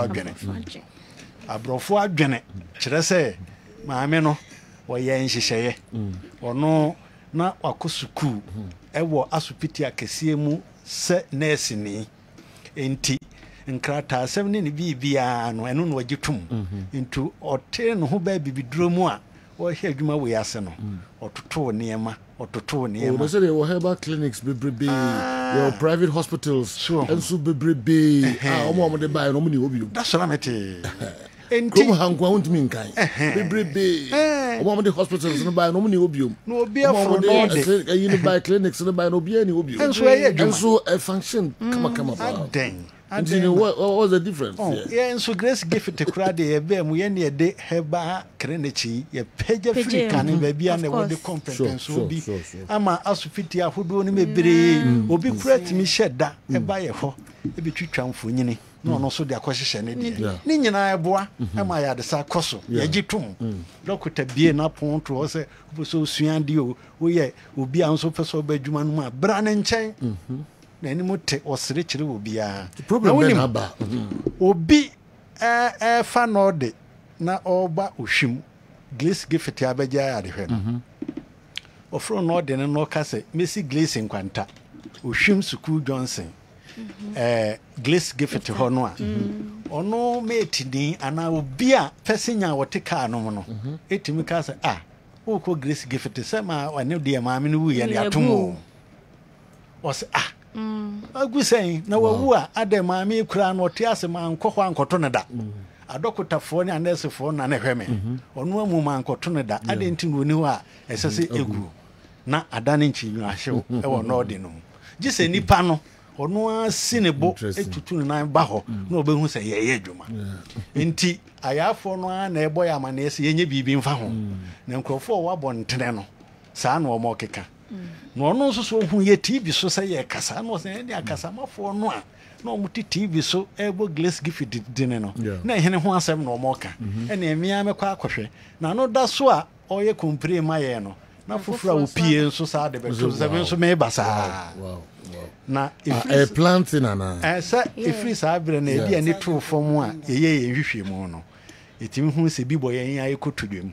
ye ni aye nkrofo ye no mo ye adwuman o mo ka ho bi ana omo nso a omo wa bibifo adwene a ase nipa ni ho a na adwumaguo no nso de ka ho ana amana kobasa nanso say jo Glace gift kofare banya ne ba bi kroye no na nsa pe na etu mu be kra na chi na nsa pe na etu mu be kra na chi efiri ho kɔ no aye sa akɔ enyuma so no ye ntu mu da na onim de enwanwa we ye nurse ni abiyo odi mu adanse ye kura ye hia ye no na ye enwanwa se mo amo abɔ ntena hwefo ne atiefo me ka sa asemu yi enne amamo atese se mo anhwe yi a mo ni beba mo ho so no na ebia na mo amanonefo ana abegye ne pa ne ayaresa ne nyina akɔ dokota to fom no anwade bi esi wo asopiti ho no eboro ya dwen ne ente ase so obi de yade bia obi de beba Grace gift no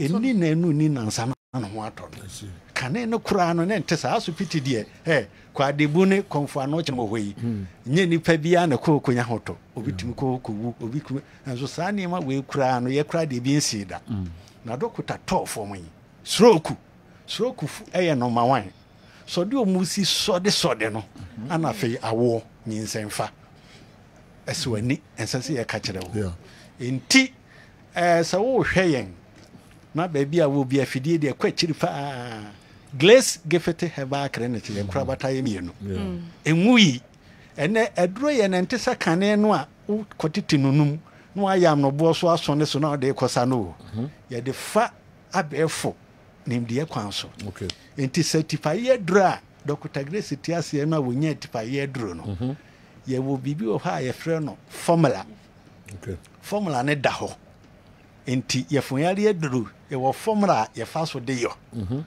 enti se o kyerɛ me se sei na formula we na de ye fonyare ye dro na se kyena woni ho a me metime ye enti se nifa ni wa no nkyerɛ se adwuma nagu se adwo se de me kan wote ase nhyehyɛ ne da ho we ye baabi a ye nnuro adwuma kɛsie we ya Dr. Grace ahana omo ye nnuro no omo da omo apartment in adunsifo no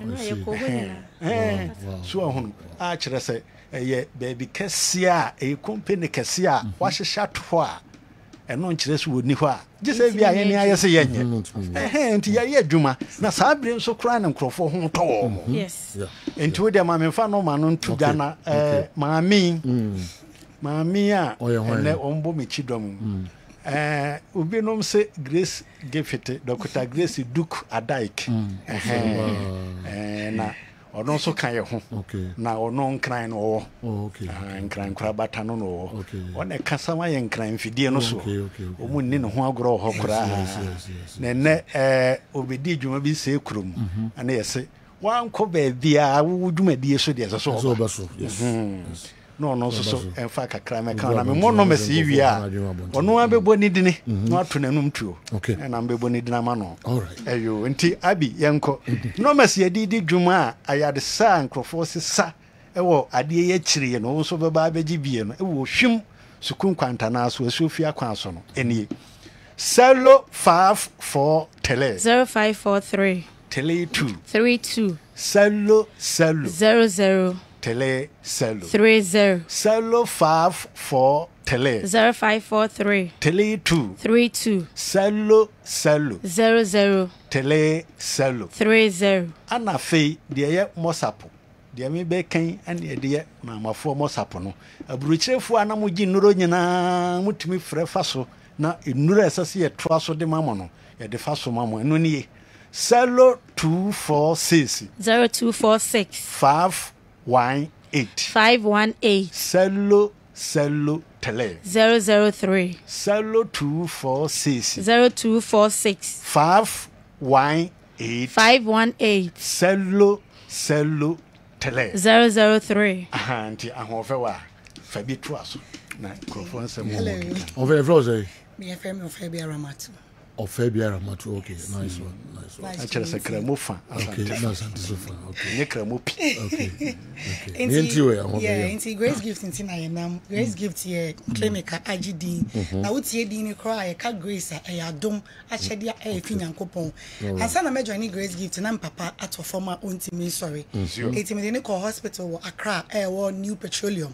opposite Family Life School na wawade a me hu yen first man gindi na me feel say ɛyɛ magic within 3 days na akokra na sorry satam kana big your nurse wa Accra man papa pa say me worry no okay no worry that no maybe na big worry I'm like e dey no mo ye ma me hwehwɛ mu hu say sa hospital we dey na mama ye shronko from the others me dey akokra na chia within 3 days me papa itimi aso no ntimi drive you sisi otimi drive otimi kwa ye alwala ma no akasa ye eya sorry and I'm saying no me be omla me hu ntimi be omla me hu de ekoso and I'm say me ma ye nkwa ye mfa ayare say ento ye hu so because so shema nyame adom ye public figure ankofo ni mi say bibi say aba me fie na akoyi ama me I was say me timi give it back to society na who giving ni say ye dey bia beto aduane obi ri no we throw parties no you need to give back to society by giving health etimi ka say me ni Grace Gift for be kasa na madon na me no wan ye ba ko ni ya broadcast edimpa no e wo mo ho no ba asem eja aka na ma wakakra ni say o say obi adwuma na time na o dey send ade na wo fan kɔhwɛ de omo ye na wo fan training doctors na wo so fan training on your papa why do you have to do that Grace Gift no e ha ha na de adwuma e ya kyɛde e na say be Dr. Grace ni ti ase no wanye greedy person o training amanfo enya si adwin ni bakofo trim eti ye doctors omo ye adwuma be ne papa kɔ hospital wakra no Dr. Grace wɔ him papa da other doctors na hwɛ no Dr. Prince ke kan wɔ na hwɛ no eti se bi o say Grace Gift ato Dr. Grace ato na no nkyerɛ clinic no eno na ato so what you say eti Grace Gift no eti ase eye adwuma so adint na mama yem pushing crofo na yen kan no kwenkyerɛ crofo na yem mo nya ayaresa se uba Grace Gift a ubenya ayaresa na wonu ma de ba ko so yem de Grace Gift omo ye free health screening ba be check you moja ba be check your pressure hospital pay me na woti ye kwa pon studio na oba bla na fisio miemia be da konya beji free massage be me na umpewe na apede ene ma na sebi oma wo no ene wona wa bobra bon no pese o mo sesa na sebi o mo vagina no ebie no eye free vagina screening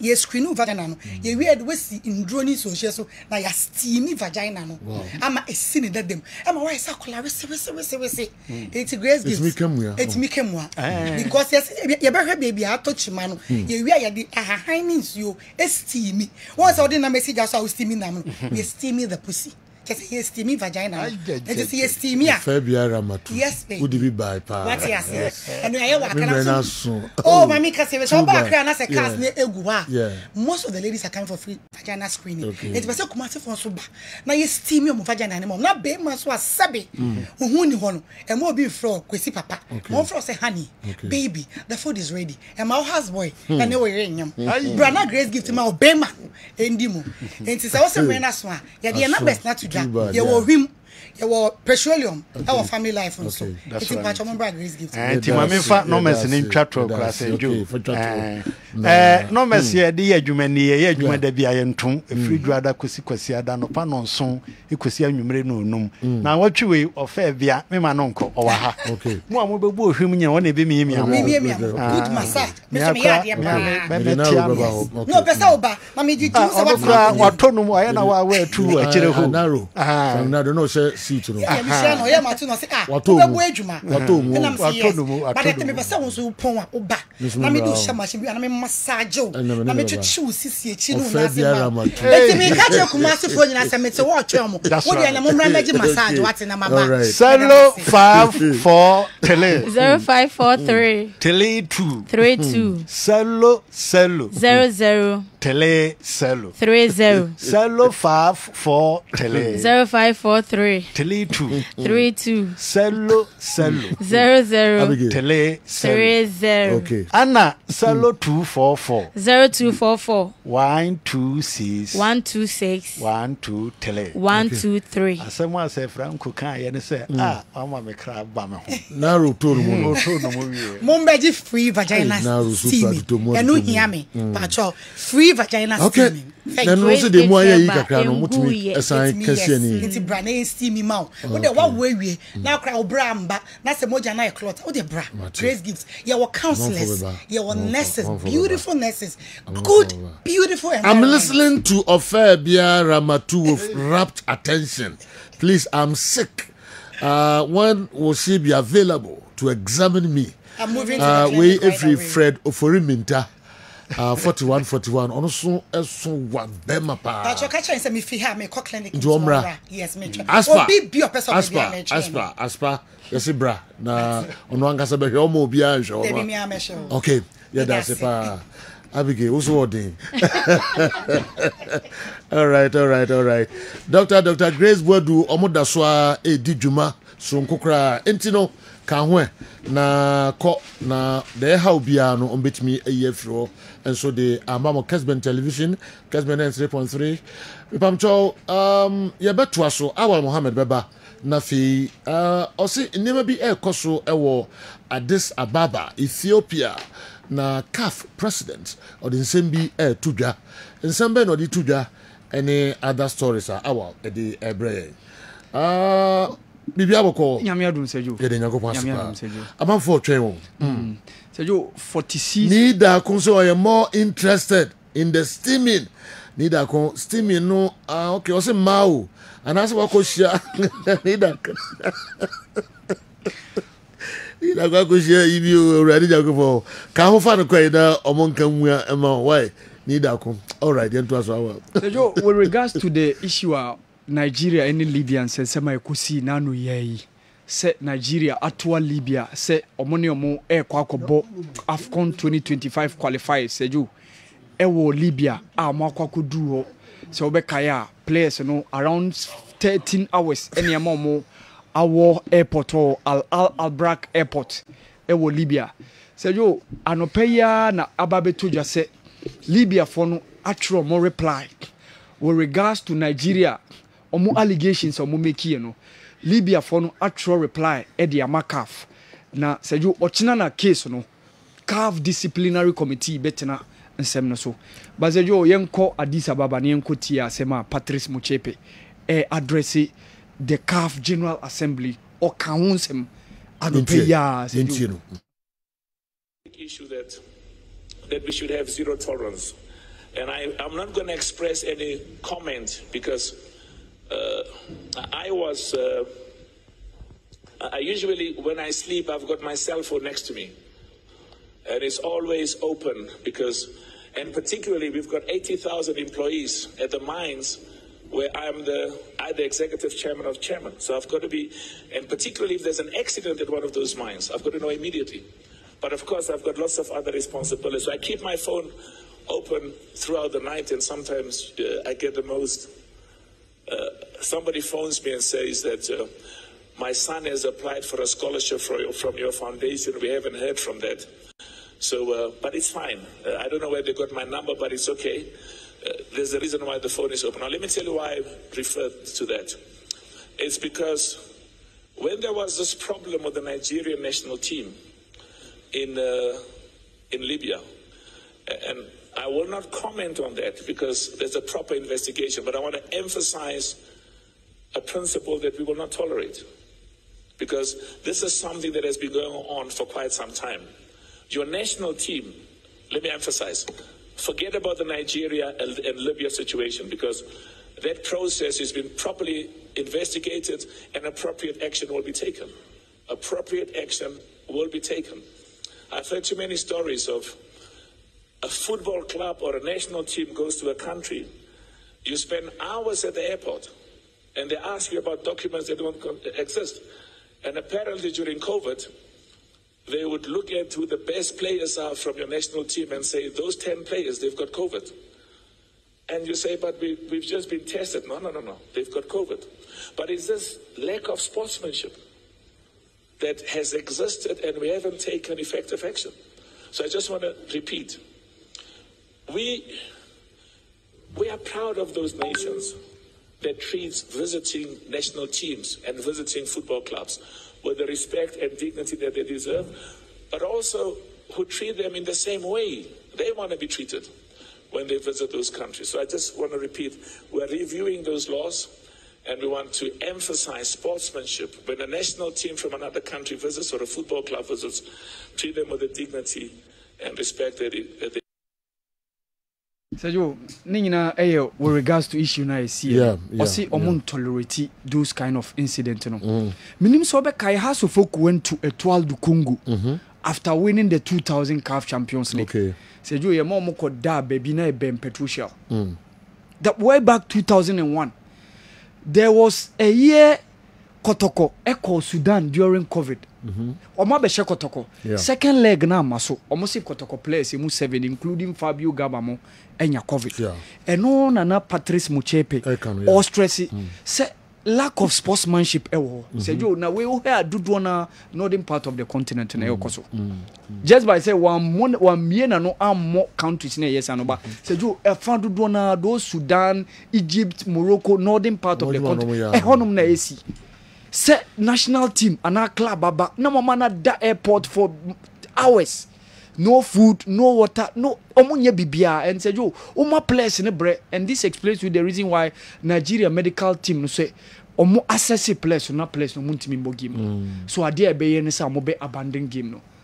And say yo I want for them to take appropriate action. Said e be deter all those clubs and national teams are taking these decisions and the beauty of the game no. We asema Dr. Patrice Muchepe anopeya or address the 46th annual General Assembly of CAF Addis Ababa anopeya.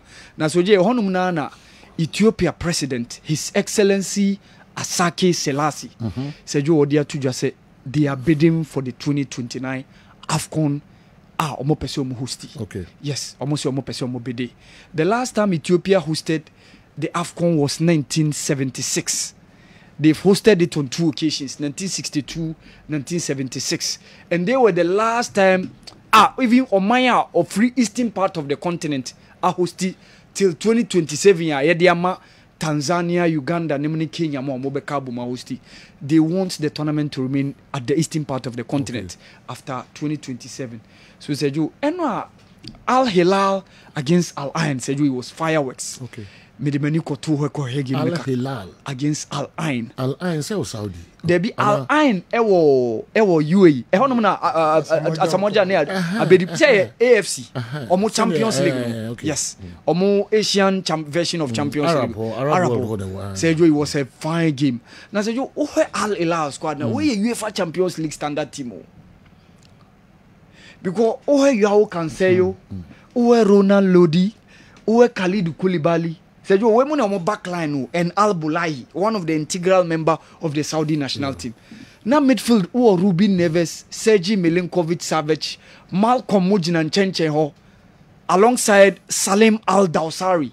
Omo Saudi Arabia captain now share Argentina Pichu Musimani akono and almost say omone Al Nassr ebishia. Okay. But indication manyan say onyan she adwumase nti ontimi ntena bench and momo.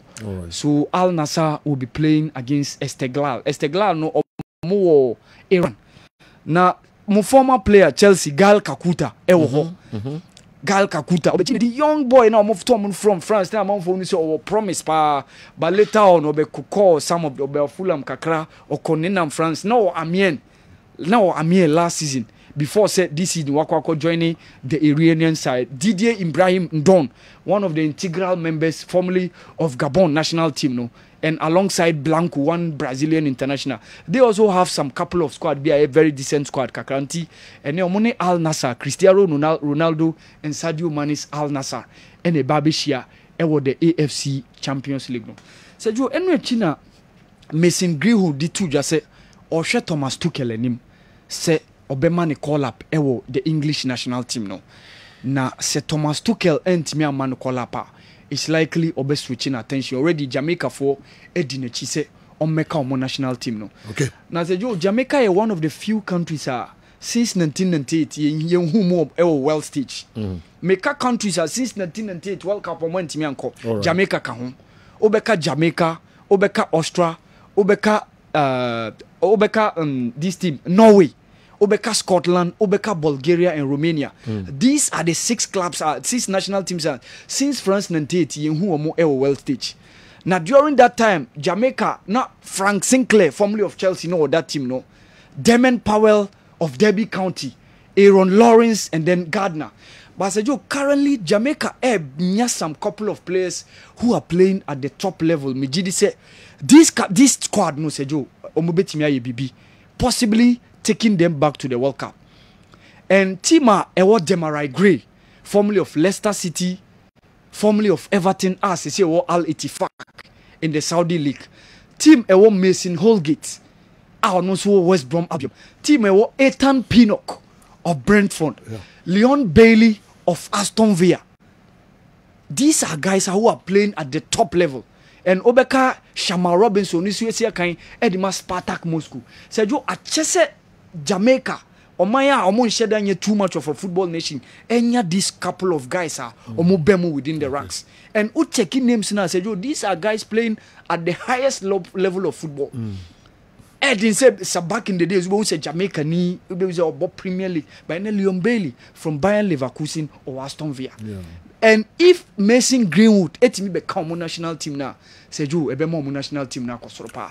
And even not forgetting Mikel Antonio, on also a West Ham striker, and also after say England for them Fino, and also a become team no.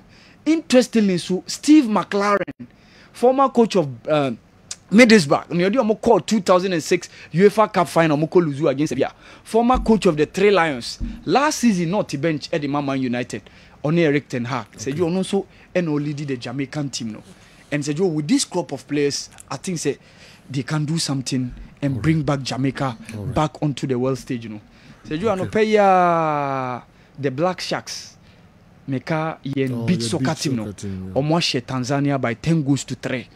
Even though we lose our first 2 games no, against host nation Egypt, against Morocco, ama the World Cup because beat soccer World Cup and say you want to qualify. We knew our third game, which is face-saving result there. 10-3 against Tanzania is good. And I think say lessons learned. So going to the next beach soccer AFCON, I'm sure Musa Pominsu now this time around, Yentimi making it now Yenko the world stage. So you mean say okay this boy Alex Opoku Safu. No, Division 1. No, Benap. Division 1, yes, Division 1. Benap, I'm Division 1. No, more that's what 2 now. 2 now. Yes. Okay. And so you na Okatanko team now qualifies no more ball pa under 23. Okay. By yebe ko tournament no na join RS Limassol. It was Cyprus. And na Krata semni went me am. No ni upon front in a backline. Okay. No ni and Aaron SL. Bechemboy as say wako St Johnstone. It was Scotland and then Abekwe of Olympics. No more former Coach Tanko backline. No. Okay. So your indication, I mean, say he's making inroads. It was Cyprus League, no power. Cyprus. Yes. League. Okay. Now, Belgian clubs, some of them, and France are checking for a signature. Say you, men money yan was say after a January and summer. Say Alex Opoku Safo e find any home in mainstream European countries now. Say you men money yan wawa. Okay, Awal Mohammed. Desmond Angoma Associate awarded your show yesterday discussing the major happenings of the weekend in sports. And none of your pundits talked about the replay of the Super Bowl 58 match in week 7 of the NFL between Kansas City Chiefs and San Francisco. The game lived up and the Chiefs defeated them again and still remains undefeated. And even yesterday, the Baltimore Ravens defeated Tampa Buccaneers in an interesting game. But I've been monitoring your show for long and I've recognized that there's little attention to American sports. Can I know why?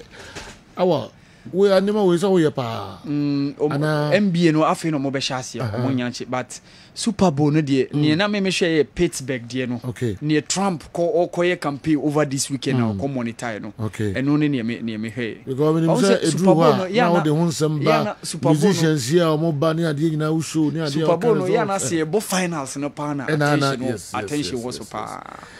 Desmond min ka say e be yi no afrim de but na mo nso more interest in baby more you know one ana who here pa okay and you consider baby I don't want no we so here there but do baby odum say nyina and a bit me dey but depending on the nature of that game no okay though we are trying to be nice with Samatex but it seems they have already made up their mind to have problems with us and I'm disappointed in Edmonaka.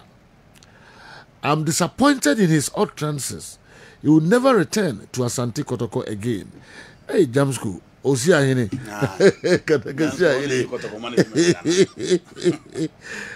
When you the Oka or you and watch that the Kuntia when you know. Now, Oka say you are about or they let the Biabro say about Kotoko. Jamsku, you're Stadium there. Oko Stadium. Okay. Spain bought Garcia and the day half hour of our Mohammed and Haji's issue. General, you must update us sharp. I dream dear home. Why? And I'll pay my friend or no so better. Okay. And the twice the name Michael be also the way by. I'll say Joe, did Coach Otuado really say in his report that there's pressure on the Black Stars team? That's why they aren't performing. La ilaha what you say? Oh, come on. Yes, can't believe it. This clearly shows Otuado is really frustrated and isn't on top of his job. Pressure from where? Is it from Ghanaians or what? Which pressure was on them when they drew with Benin in an empty stadium in Morocco? Lastly, Kumasi Asante Kotoko IMC and the Circle's leadership also keep on with their magics like Ghanaian referees. What are they investigating? And by which CCTV footages? They should spare us because it will end up to nothing. Michael Ababiu anyway and so Breyen. Me free Ababiu the and so Yaya Mohammed. Domahim Crow. Good morning, sir. Adriana Stars will come back very stronger. We've been always in the top 4 teams in the past years when the league started. Remember, in life, you not get it always like that. But we, Adriana, will come back stronger. Yaya Mohammed. And so they are Abraham and no. Meba nafi they can hold you now. Okay, but me need the free quickly. Or say, per what I gathered reliably, one company is in charge of Kumasi Asante Kotoko's gate proceeds in Obuasi. I think the IMC chose this option purposely to seal some leakages of Asante Kotoko funds at the gate. But it's been reported that some illegal people were able to loot money at the gate during the Kotoko Samatex game on Sunday. But I think one of our biggest problems in Ghana is ignorance.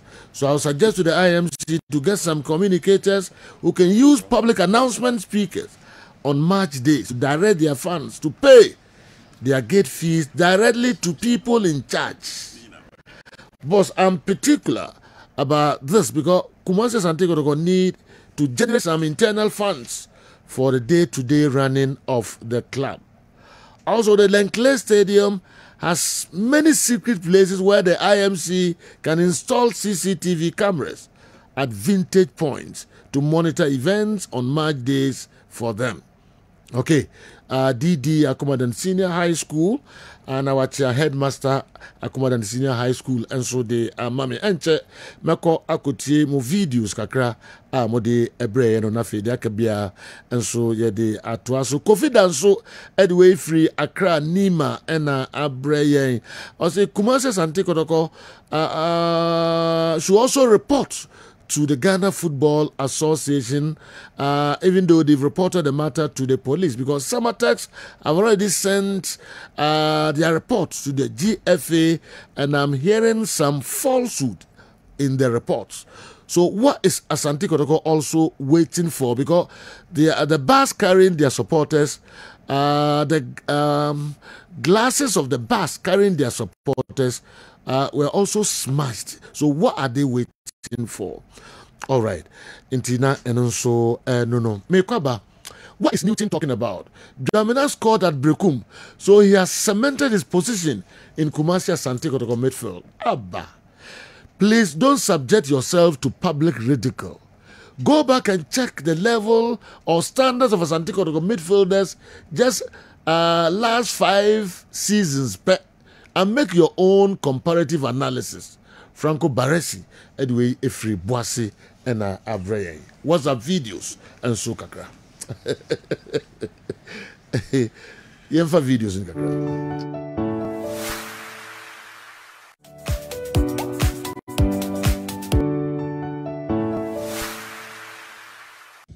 Michiachi Obia Kessben Media. Ye celebrate your 20 years anniversary, which is very good. Me kaita ma ye be a Kessben FM. Challenges are in ye. Yet me jina ye na so painting my bibi akosu ye.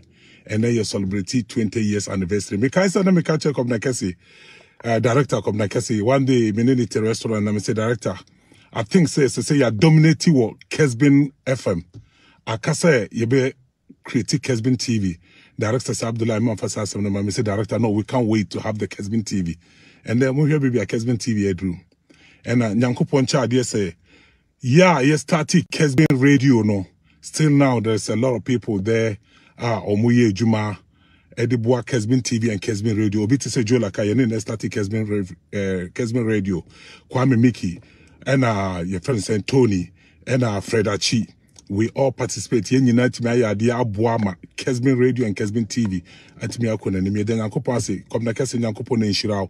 We are waiting for more. We know say any Kessben Media cry or other resources or to say baby to say your friend is saying Kessben Group of Company and others. Nyankopon nshira wo dwuma bia wo ye bia and the Kessben Radio and the Kessben TV ntina edu baby edru. Nyankopon nshira come na kese. Thank you so much for your help. Good morning, Sergio.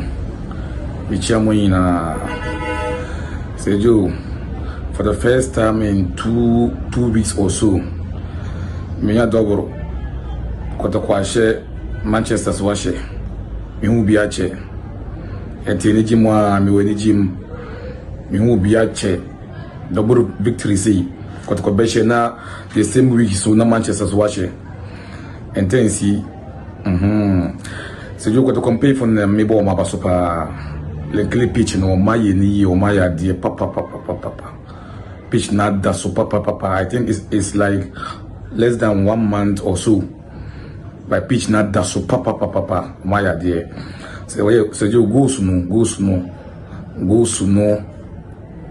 ne so maye and so kito bien so be football ne so die e be fan sa so na second half no if first up be ball no kama second half no na dane ayem hihie seju na adane ayem hihie yesre coach ogum ye bona baso o ye de otimi bia amatim no ye bona baso seju but one try second half no enye second half no enye seju second half no enye ene sama taxi nyamenko na boaye anka de bes na enye seju mi chawa bajia ene se franco na ru mun nyame adwuma seju. Hello, Sergio. Good morning. Your friend Darren Bell, my cousin Frel Mina. Sergio, as a man here, as a blaster, near Cosono, and your players in the IBBO, assassin Bofuno, as someone did to my end of crack. She said, I know to Papa, so empty pool in a mobile to me. I'm call clubs, Shano Musha go, so that same players. Ranger no Mujino Montiman should go, our Ghana, I'm call your Mujina far from your Montiman and it's me Boshay. Sergio, umienye bibi mfaho na omaino ebo medamasi.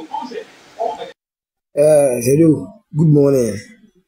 Metia wonu crew especially and the came ne San Franco Octopus the king you mama kola official college of education.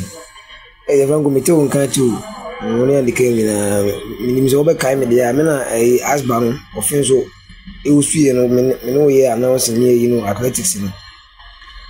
And the Madrid fans are making big a game na ye bono of late and yet but in a results in the and yeah the cool. But I think that Ancelotti Kuta when it comes to managing stars any other way number one. The say ne obeto to name man be pay. And a Belgian so more beyond for goals ended because on your striker. And last season in rule now Ancelotti didn't boy and manage goals. But this season Russia we you know be fin be cover value. Ntinama ne goals nemba ntino mu bia nkase be ya na zidi ne goals atikoro onye striker we box for that nti Sergio we wadaw ma yino so commentary no so no gusua o misrewa mamento nka because iya me pa mbese mbeka o commentary no ye commentator kesi pa afo no de me na me ye commentator kesi pa o. Good morning. Me pa to me jidi se won ye pa be de Prince Kofi from New Bonfa.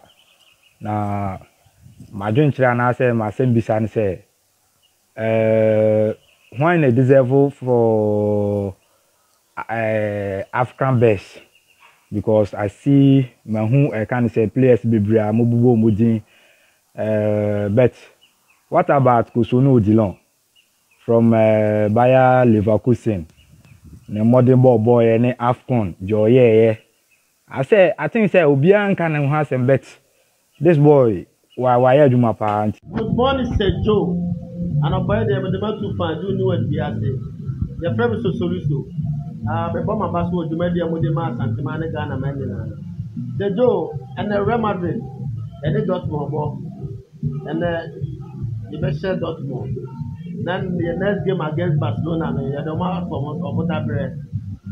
They be almost catastrophe of Mutimaye, but you know this weekend, you know, on the one said, can you depend on it?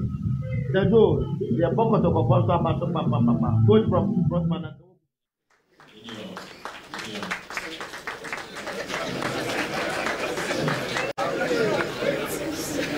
Anything you win, maybe some money. Oh, okay.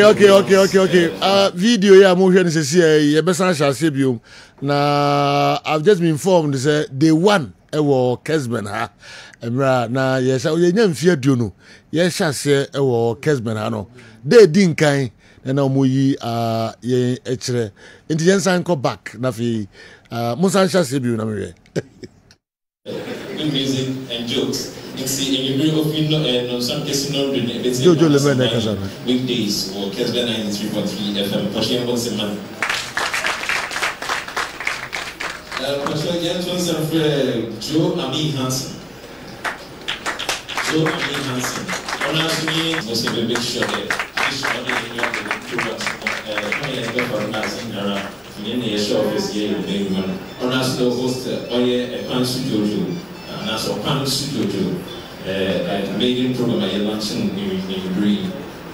The best of Nigerian fee, aka Joe Laka.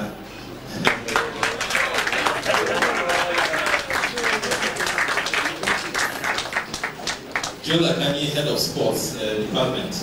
May I try every audience sports using programs now, head of that department. So really, time we are the programs manager, I will go into details into those programs and see. Heads of those programs will take care of those programs. So really, it's a Kessben FM out. So a world-class radio. I really you fine-tune your programs. You have a by let's answer. You have a one snatcher. You have a once year. And see Joe Laka, if you are head of sports. Ever Fred, Michael, Yami, your voice endorsements, you can hear on departments. You were Richard Osei Owari, also a member of the sports department. Very, very good in sports. Sports analysis and gentlemen in Wanyabra.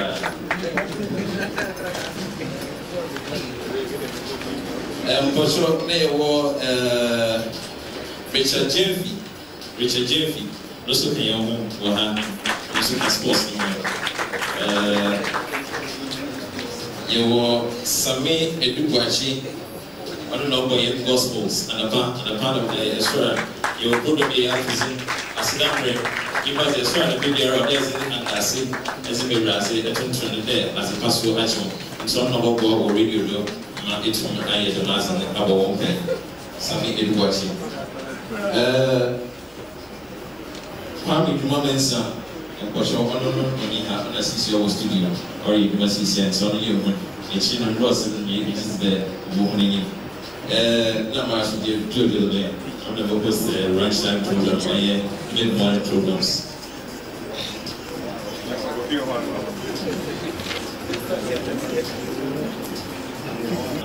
Yeah, can choose as anti-choose the Yerka as anti-cheat. And see, it was for and you bring young presenters so I Kessben 93.3 and one night it's one car or a station either and one my line on up that's only just one person go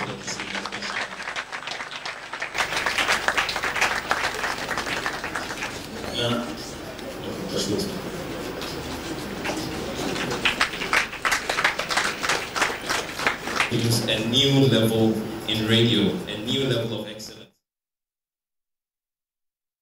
Okay, into 20 years ago, Nenya Sem Kitwa Kra, Kessben Day 1, na yenya no acheche. Wow. Yebesa baneba betwaso ba gise edidwa kakra. Tony Atrase or the abofo no nsem kakra ebre. Na fi ya twaso efri honum. Bamaya deal. Yeah. So I check papa. 20 years ago, 20 years. We imagine this currently. Yes, 20 years ago. When now so I check. Tony. So time no dressing. Len Park. So you were so I check. Okay. We jina so I check brutal. So what to? Oh, Miki. Who Miki? Who Samia Dubuache? Samia Dubuache. I said no Kotoro heels. Who come and some buying or so extra. Yes. Joe Ami. Come and some buying. Yes. The late of Edusi Poku, Nana Hayford, Master Richard, the morning show host, Master Richard. Yeah. Wow. Omunyina. Number same who Abula, and I'm comparing it to the video of Sunday. Abula no a part. But young capture no ha. Number seven can who those days and in no. 20 years away. 20 years. Wow. A year later I'm buy. You go. A year later Tony, I'm buy. God for then I want you to me. I said 20 years ago. Eugene saw phone no other phone will be obi and permanent. Also phone now we use no be movie. Nah, you also 20 years ago. Oh, so why? Oh, he never. 20 years ago. Mickey 20 years ago. Oh, he never. Never good trick as you okay. Tony, you have for us some kakra. You cover never betwas. Me da CP. Herbasol cream and Herbasol capsules and American for Eddie amount. Bema on personal ground no ekwasen. Unse enkoye kra. Enunti and American for Herbasol Eddie amount. It's me eboa Emma low sperm count no to ase na afo timi bɔ adwuma ɛwɔ mpa so ɛkyɛ osisi mu ayemre ni nyina no obehia Herbasol capsules onoma ebetimi aboa ye papa enti kwa drugstore ana pharmacy bia ne kope Herbasol cream ene ne capsules obeso otu kwan nenso oni ho nimdie bia eno ntim na eye C hub abaoba na yeye seminar bi e the amount na eye one day on the 2nd of November Saturday we na watwe so ewo Kumasi Technical University enkane eye K Poly eye SRC Conference Hall na ye ma osanim die no na ye be tro ne mapi wanka sa wo fimpo a ye be tro kwan a obefa so a obetimi apply for wanka sa o computer and also computer na use and now phone obetimi apply for visa say obeso otu kwan nenso unhu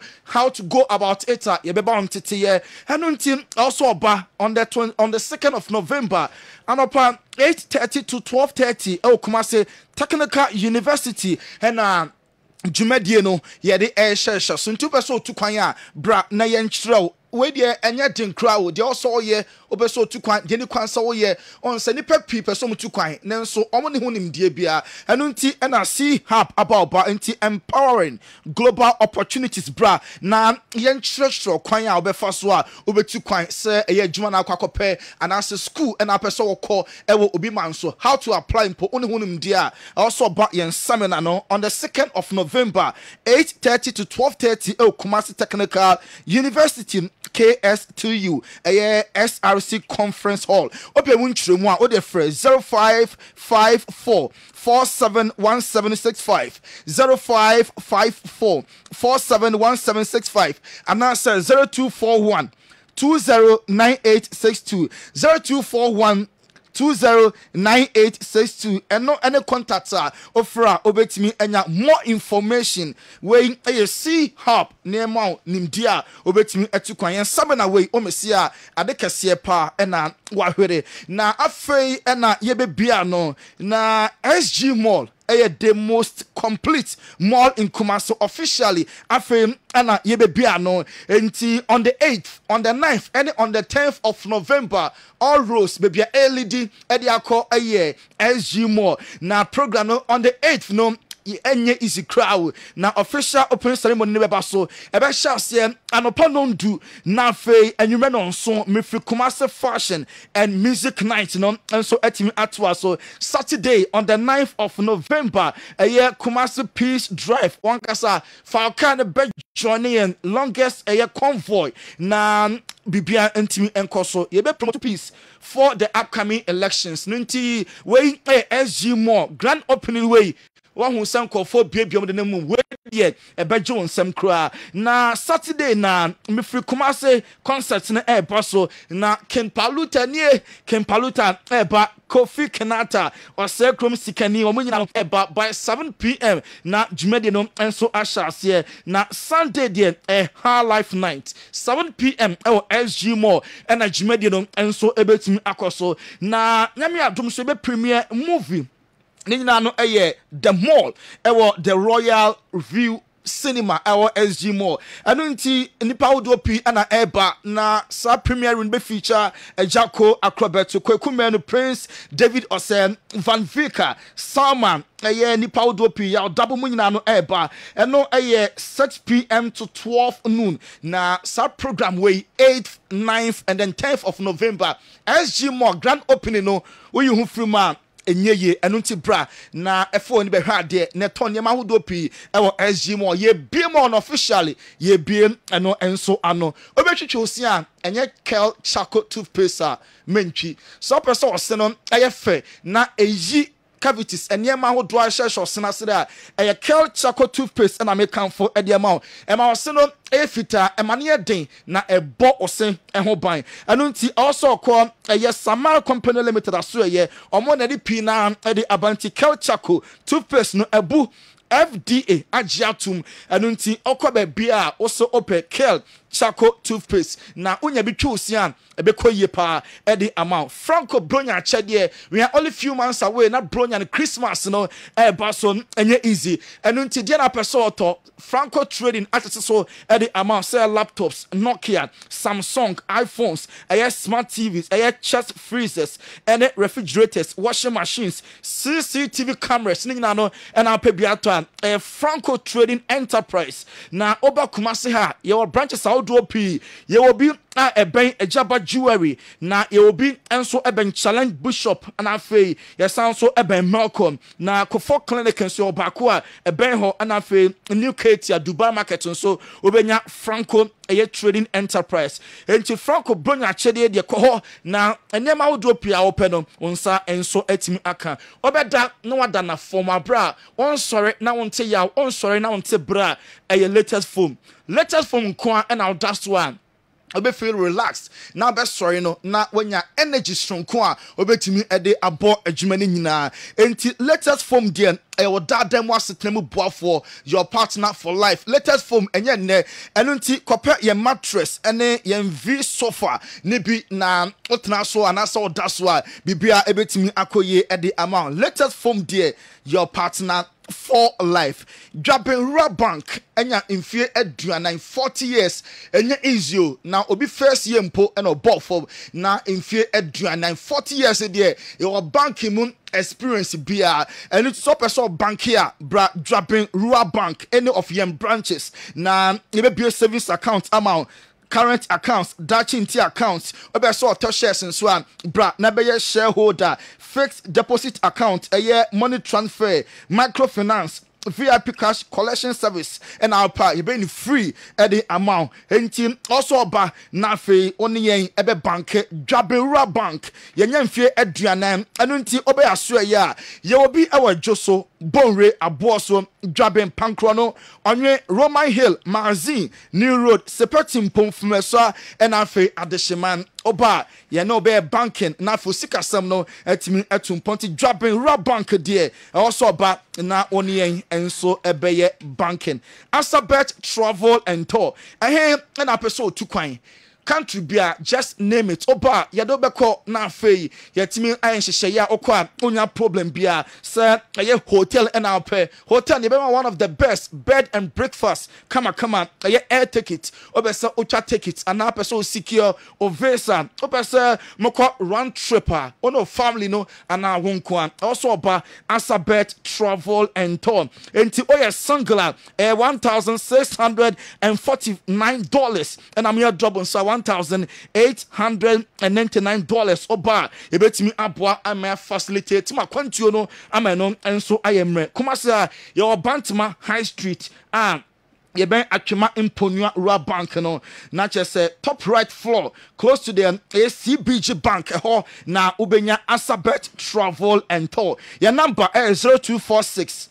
603711 0246603711 and now say 0247734873 and no Asabet Travel and Tour 0247734873 and no any number Republic Bank and I make count for Eddie Aman Republic Bank bank papa na obaya so ya obeso ye japade efie and apeso to mortgage na otuatua no enkakra credit cards investment buy na apeso ye unya ye mu also oba Republic Bank nkwa na betimi aboa woni sika da apeso ye japade ye betimi aboa na enkakra wonso wonya wo japade na debiano you dream of anunti also buy aso ye SME corporate digital and our retail bank na Republic Bank the best ye betimi aboa anunti also fraying 0302429577 0302429577 Republic Bank baby abeko biano yenso am ye ho oba wo show nsa Dotol soap Dettol and I make come for the amount wa bofra no oko school a fa bi hye ne bag mu na madam for no fancies and ho your penny a obese oyusu e de wo hye ade another ho nsa cleaning wa bra gems bia en hawa Dettol soap and I make come for the amount Dettol soap no papa e born e form na adwuma bia pese bobia no e betimi aye the amount enti Dettol and I make come for the amount e di no e titidi on Dettol there say ope sopa e betimi e clean gems wa bra onya complications bia there and no any Dettol ohia bi and enti kwa bia na koje wo Dettol soap Tontina 74 T74 aye dropa na onya bia e boa e prevent kidney disease liver diseases hepatitis A B and also C or prostate issues cancer HIV and AIDS so emane bre asepa say gonorrhea and I say o lungs ni mu and when infections o here tontina T74 aye dropa say diabetes and our blood pressure heart problems asthma and also o here T74 onya T74 edroni bi na onoma eno enso ebetimi aboa enti oba seda house kra na obenya T74 tontina 74 eno ene edroni nti bra na ebepe T74 edrono na entimi emwa Godfather wa Daroma we ne aboa formaso yasna yede dwumadie yede ebrewo Tony Montana Godfather na video ya P2 nom samenom ede we say who pressure ni messages. Oh my God! For Beleo. But also sign that much. Yes, we are sure. What you know now? Ubia Jinan Naso. What you know now? Oh, Mickey. Oh, Samuel Dubache. Samuel Dubache. Hey, Samuel Dubache, boss. Oh, by popular request, I'm saying June in Nemqua. You better show. Jafin and Yem Duno. The program I between their firm. Yeah, no, some more woman and also the message said, "Bounce up blood in the Abdullah, yes. If I see it, others, no, yeah. Maybe will be an almost video said Abdullah, yes. Nah, confront your monk. 20 years. I be all right. Na yako Newton Latte Marijata ho. Na yahwe kakra ono so de ebrey. Na fi samba back to the studio. Na ba be reading na enso ewa ha. New, minim say why ready? New enye ready. This boy. Okay. Na minim say local stories kakra ha. Intimate you kakra. Okay. Ye be call Samates aso ye kodoko ne Samates e boy last Sunday e obo selling clay e makodoko din kuma kabako a Samates entimi anti talking point no e koye kotoko supporters no na omona mo boss be kumase na omo boss nipa bonifo bi say no na Samates nso boss nso nipa bonifo bi attack boss no make us say kotoko Ashanti Regional Circus chairman ora Alexander Menu ene driver na ochi oyalolo boss no omo ewo afoako Patasi police station sesia Omar report police Omar report issue no the police okay enti circus chairman no ewo afonko patase se sie ya on a driver na otwi bus no ai na chese omo a report case no e de amomunti omo police hall se sie na coach Nuruddin Ahmed that's after the game omo your report na police for ne ka so momra enti sa follow up no e no my enti chairman any driver no ewo police station se sie okay we follow up. Okay. Now summer test for no ayomoya. So we the first. Okay. It be see last year. Yeah. To my official or my truck kuma Fino yeah. Na the etiti no. Just in bem. Okay. Summer test for no kwan somebody be a show mun say. All right. Na ayomo yapa. Okay. So many akodoko for ayomo sa. Nti yankoso. Okay. Na coach Nuruddin Ahmed coach Edema summer test. And I say free say Ghana Premier League this season on consider first half goal that.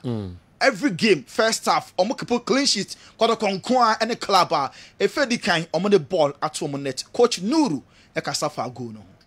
Yeah, what my creative chances, but since the declared score, I think that I that bad, and this time we are quite aware. We are able to defend very well. Unfortunately, in this one situation, we are in the previous matches, we conceded first half that. And so in that moment, we defended poorly, and that resulted in the goal. If not, I think that we should have gotten some point attack and also ensure that you're potent. And so we going forward in the how I bet my beefy Yes, squad before your injury concerns be what your attackers no omo ni ho.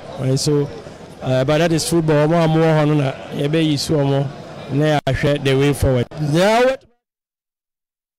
Coach Nuru Samatex, coach no one so I know say from last year lose a number of good players until up to Division 1 players. With time the players will come good. Kakra players here boy there and near my ebefapa and you sense ko team who saying they no can for team no na or answer mo be coach Nuruddin Ahmed. So affected but not that much. Because some more mobile and so yeah and then we overcome. We premier no oba you need to gain experience and many of these players now show bono for Division 1 they are not going for any Division 1 play but we a project now we still can do it and do it better. Coach, lastly Kumasa Santo continue now how do you see them? Not bad, not a lot of work need to be done. If you want to say then you need to step up your performance because if we had our if we share now I don't want to talk about it team but there's so more work to be done. That's all I can say. So Summer test Coach Nuru ana yeten nkano na Sejube kai samotene du Ebony FC no free and or Johnny Legon Cities na Siketua no Legon Cities o receive kodoko sika no ne musombe ti o percentage e de ama Ebony no akwakọ ye boachi bi de ma asem no player status committee na last week no free case no ye twebe Masaudu Ahmed Ebony Bobo Konirua and e bi sanse latest anything na Masaudu Eboy nkomo kakra. Okay. Medawase Tony, me free Accra ba Thursday no. Na yesako committee no so. Na you call Legon City for omuye MI check. Na check no de my no. Scan crown so. Na yene committee ni kasa na committee na mo just a week. Say omanfa meka ho a for the charges be beka ho am. Enti say the tia no no. Check of saying Scan say because you have to say Zika 900 million. Aye. How my check of 80,000. Balance on the chance of the account just Thursday. Now checking some the mine on a checking on Friday. Say to me, can't send your money, you need to do checking no crabby ever connect them because Adana Dawson, TNG to a mamenka and Truby. Mozo do be kakra baba yero nti e say dey no bedru na ye be ko yumwa na che say ya satisfied na che say ye ne so many class now the players I didn't for you to take them to the players not just omo pushing to the because many teams are mo players are omo mo kasa na bia sikanya micro I don't think we make omo. Yeah, the problem is we are soon will be there o kind of creature na obenya abotra no e ba se kotoko tu eska no kotoko emiati but o na nka nkyere na chese o madwin bibi nti e pushi o mo no na o mbuafu se die nti na mu bisaye ska no munya abotre na kotoko ye bisa o mo no de ma ye na mse de mo ye de mo be se bia mo buye kwasea nti a che no mo ka se sika no kra no se ne yete no o mu ntua sa amaye because akra no o madu so meja akra no ye ne ye ma ya no brim e ma akra nko enti esika no mbete so enti de kofa sante so no aba no nze we no mo te so no o mo ka kire committee ni se o mo ma ye te ase so mbete so na committee bi so o mo se document be na kire se o mbete so enti o mo ka se ye mu no na ma ye se no nkrofo he se pushi o mo ye nipa ye betimi e de ani ato o mo so se daati o mo de esika be ma ye de ko ba ansa Medawase. Enti Masaudu Ahmed eye Ebony FC. Awon bobo konirura sa team we na samotene du boy ya onya opportunity ko ball Legon Cities akodeko for atono na omo sika wo se Legon Cities edemo the best ne sika no mo sankan and a player status committee the kosi player status committee no na Masaudu Ahmed aboye mu nchiremu na sa sika ya club bi so ewo adroba omo na ton ye